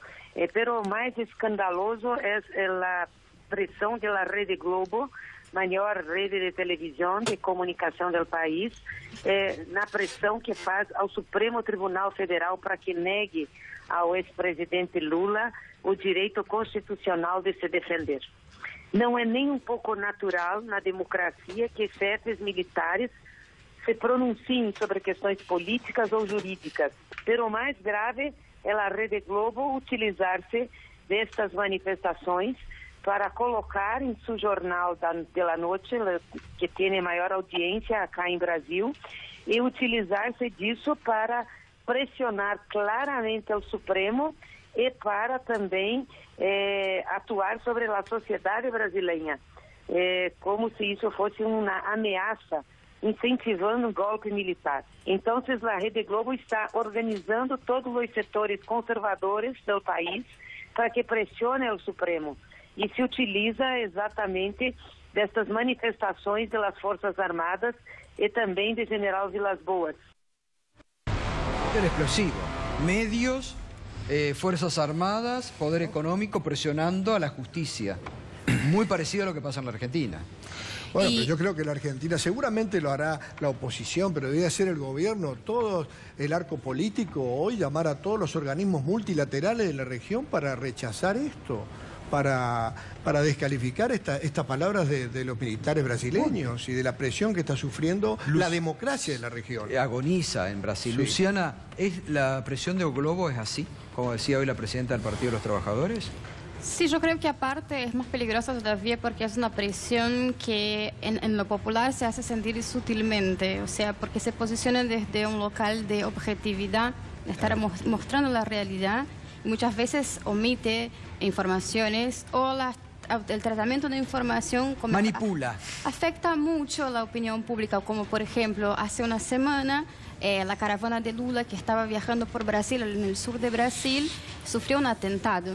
Y ese hecho no recibió como toda la repercusión que meritaba de canales como Rede Globo, por ejemplo. Tenemos una ascensión de la violencia, el asesinato de la concejal de Río de Janeiro, se sospecha mucho que sea, capaz de estar involucrada la policía militar. Entonces estamos hablando de hechos que son reportados como de manera aislada, pero que probablemente hagan parte de un mismo sistema del avance, una escalada de violencia en el país. Si ser tan grave acá cuando fue el tema, ¿te acordás? Hace 2 viernes, de la libertad o no de Carlos Zanini, hubo un canal que ponía la cara de los jueces. Sí, y estaban resolviendo. ¿Qué van a hacer? Claro.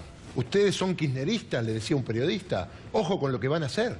Por suerte el Tribunal Oral 8 falló como debía fallar, ¿no? Exacto. Y la escalada de violencia también institucional en nuestro país, de mano de Patricia Bullrich y de las fuerzas de seguridad. Claro. Nosotros lo vimos en San Carlos de Bariloche, lo vimos en el sur, y cómo premia el gobierno a esos gendarmes que reprimen y que también, ¿por qué no asesinan? Claramente cualquier similitud, yo creo que está sucediendo algo muy, muy extraño en toda Latinoamérica, también con Estados Unidos, que también se está cerrando al mundo y que a nosotros particularmente cada vez nos arancela más productos. Como dijo recién el Vasco, claramente que nosotros tenemos propuestas, tenemos iniciativas, como dijo recién también el senador, qué mejor que el Mercosur discuta estos temas. Sí, totalmente. Sobre todo no solo de la escalada de violencia, sino también de cómo salimos del endeudamiento que está viviendo todo Latinoamérica. Ahora, las imágenes, nosotros estos días vemos la gente desesperada porque no puede pagar las tarifas eléctricas impagables. Sí. Hoy, yo no sé si ustedes vieron, en la Plaza de los Dos Congresos, ahí están las imágenes, las del trueque que ha vuelto a los barrios del conurbano bonaerense. Miren, cambiamos ropa por comida. Esto ocurrió hoy.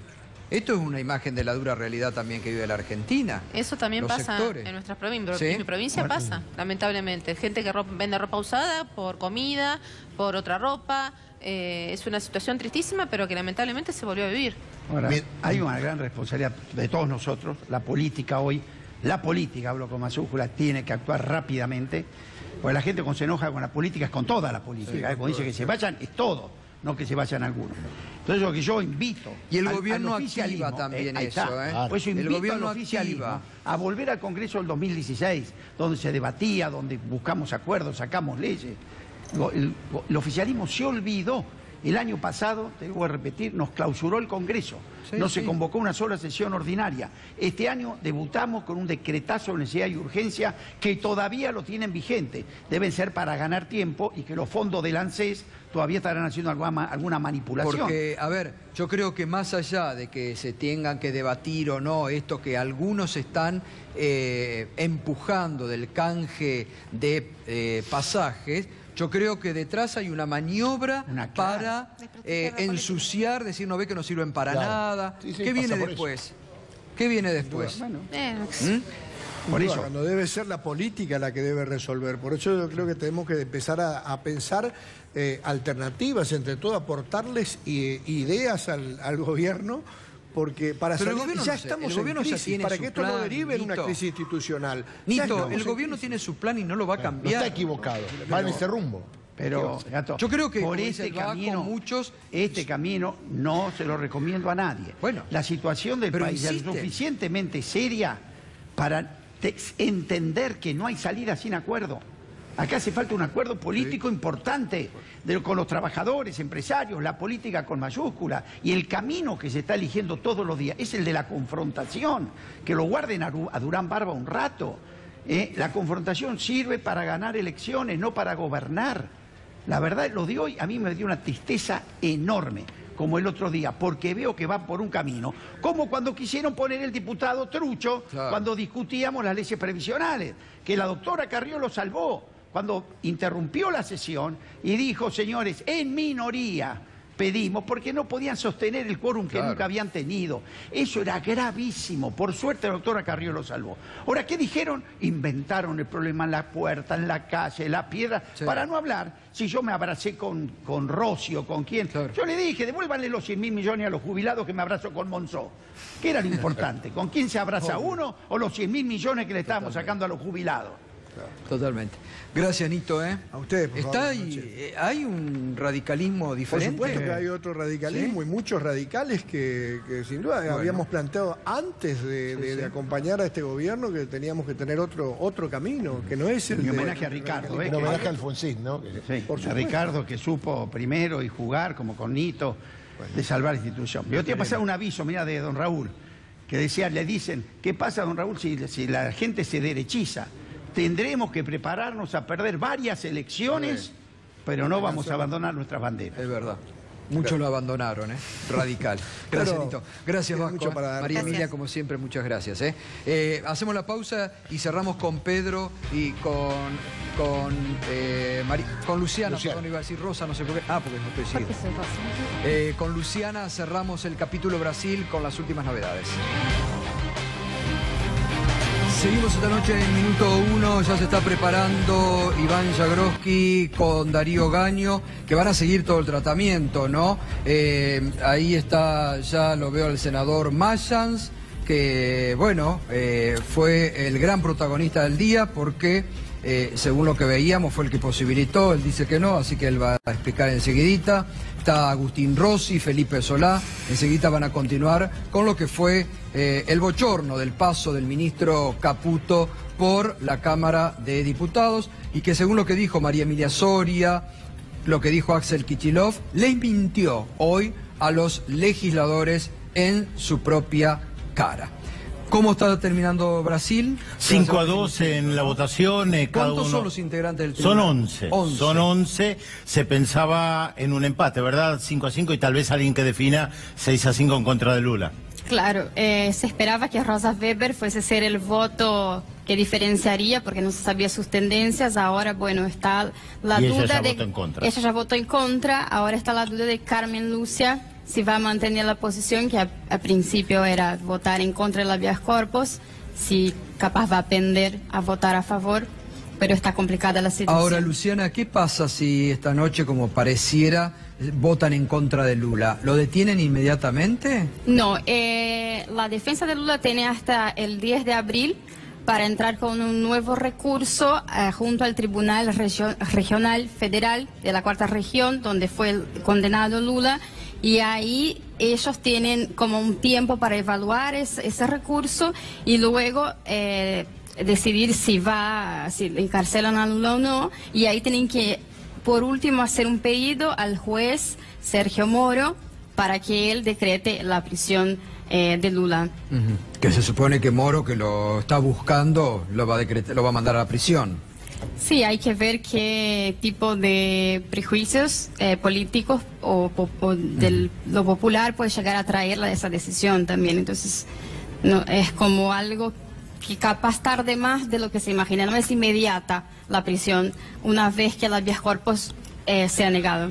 Y él, mientras tanto, es candidato, ¿no? Vos decías anteriormente, tiene que resolver esto el Tribunal Electoral de Brasil.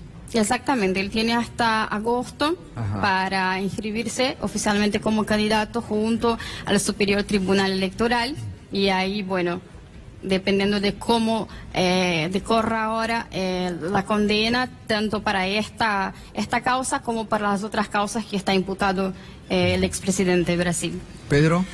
Las imágenes que estábamos viendo ahí recién mientras hablaba Luciana eran de un acto en conjunto de varias organizaciones sociales y de izquierda en defensa de la democracia. aunque parezca increíble, hoy en Brasil se están haciendo actos en defensa de la democracia cuando está el fantasma de la intervención militar, como venimos señalando aquí en C5N, de varios militares retirados y en ejercicio que dicen que si Lula no va preso, solo queda la intervención militar. No es una interpretación nuestra, son palabras textuales. Bueno, estoy buscando porque hoy incluso había una campaña, ¿no? Que invitan, hay una campaña del Partido de los Trabajadores pidiendo que envíen a un mensaje que diga Lula libre, ¿no? Tal cual. Al 55, si quieren anotar, si pueden, 55 61 9971 0902. 55 61 99 71 0902 con el mensaje Lula de WhatsApp libre, ¿no? De WhatsApp, que no tiene costo si uno utiliza exactamente, el WhatsApp, mensaje de WhatsApp, así es. Gracias, Luciana, muy amable como siempre, muy claro. Pedro, gracias, mañana. Seguimos pendientes, por supuesto. Ya llega, no se los pierdan, realmente va a estar muy interesante. Iván Jagroski, Darío Gaño con el papelón de Caputo, Felipe Solá, Agustín Rossi y el senador del día, el senador de la polémica, el senador Mayans, que él recién me dijo que no, pero acá van a debatirlo, le permitió que Caputo se levante y se vaya. Gracias por acompañarnos, gracias por permitirnos liderar todas las noches con la realidad, porque mientras otros te ocultan, mientras otros no te muestran la realidad, aquí en Minuto 1 te la mostramos. Ya llegan Iván con Darío Gaño.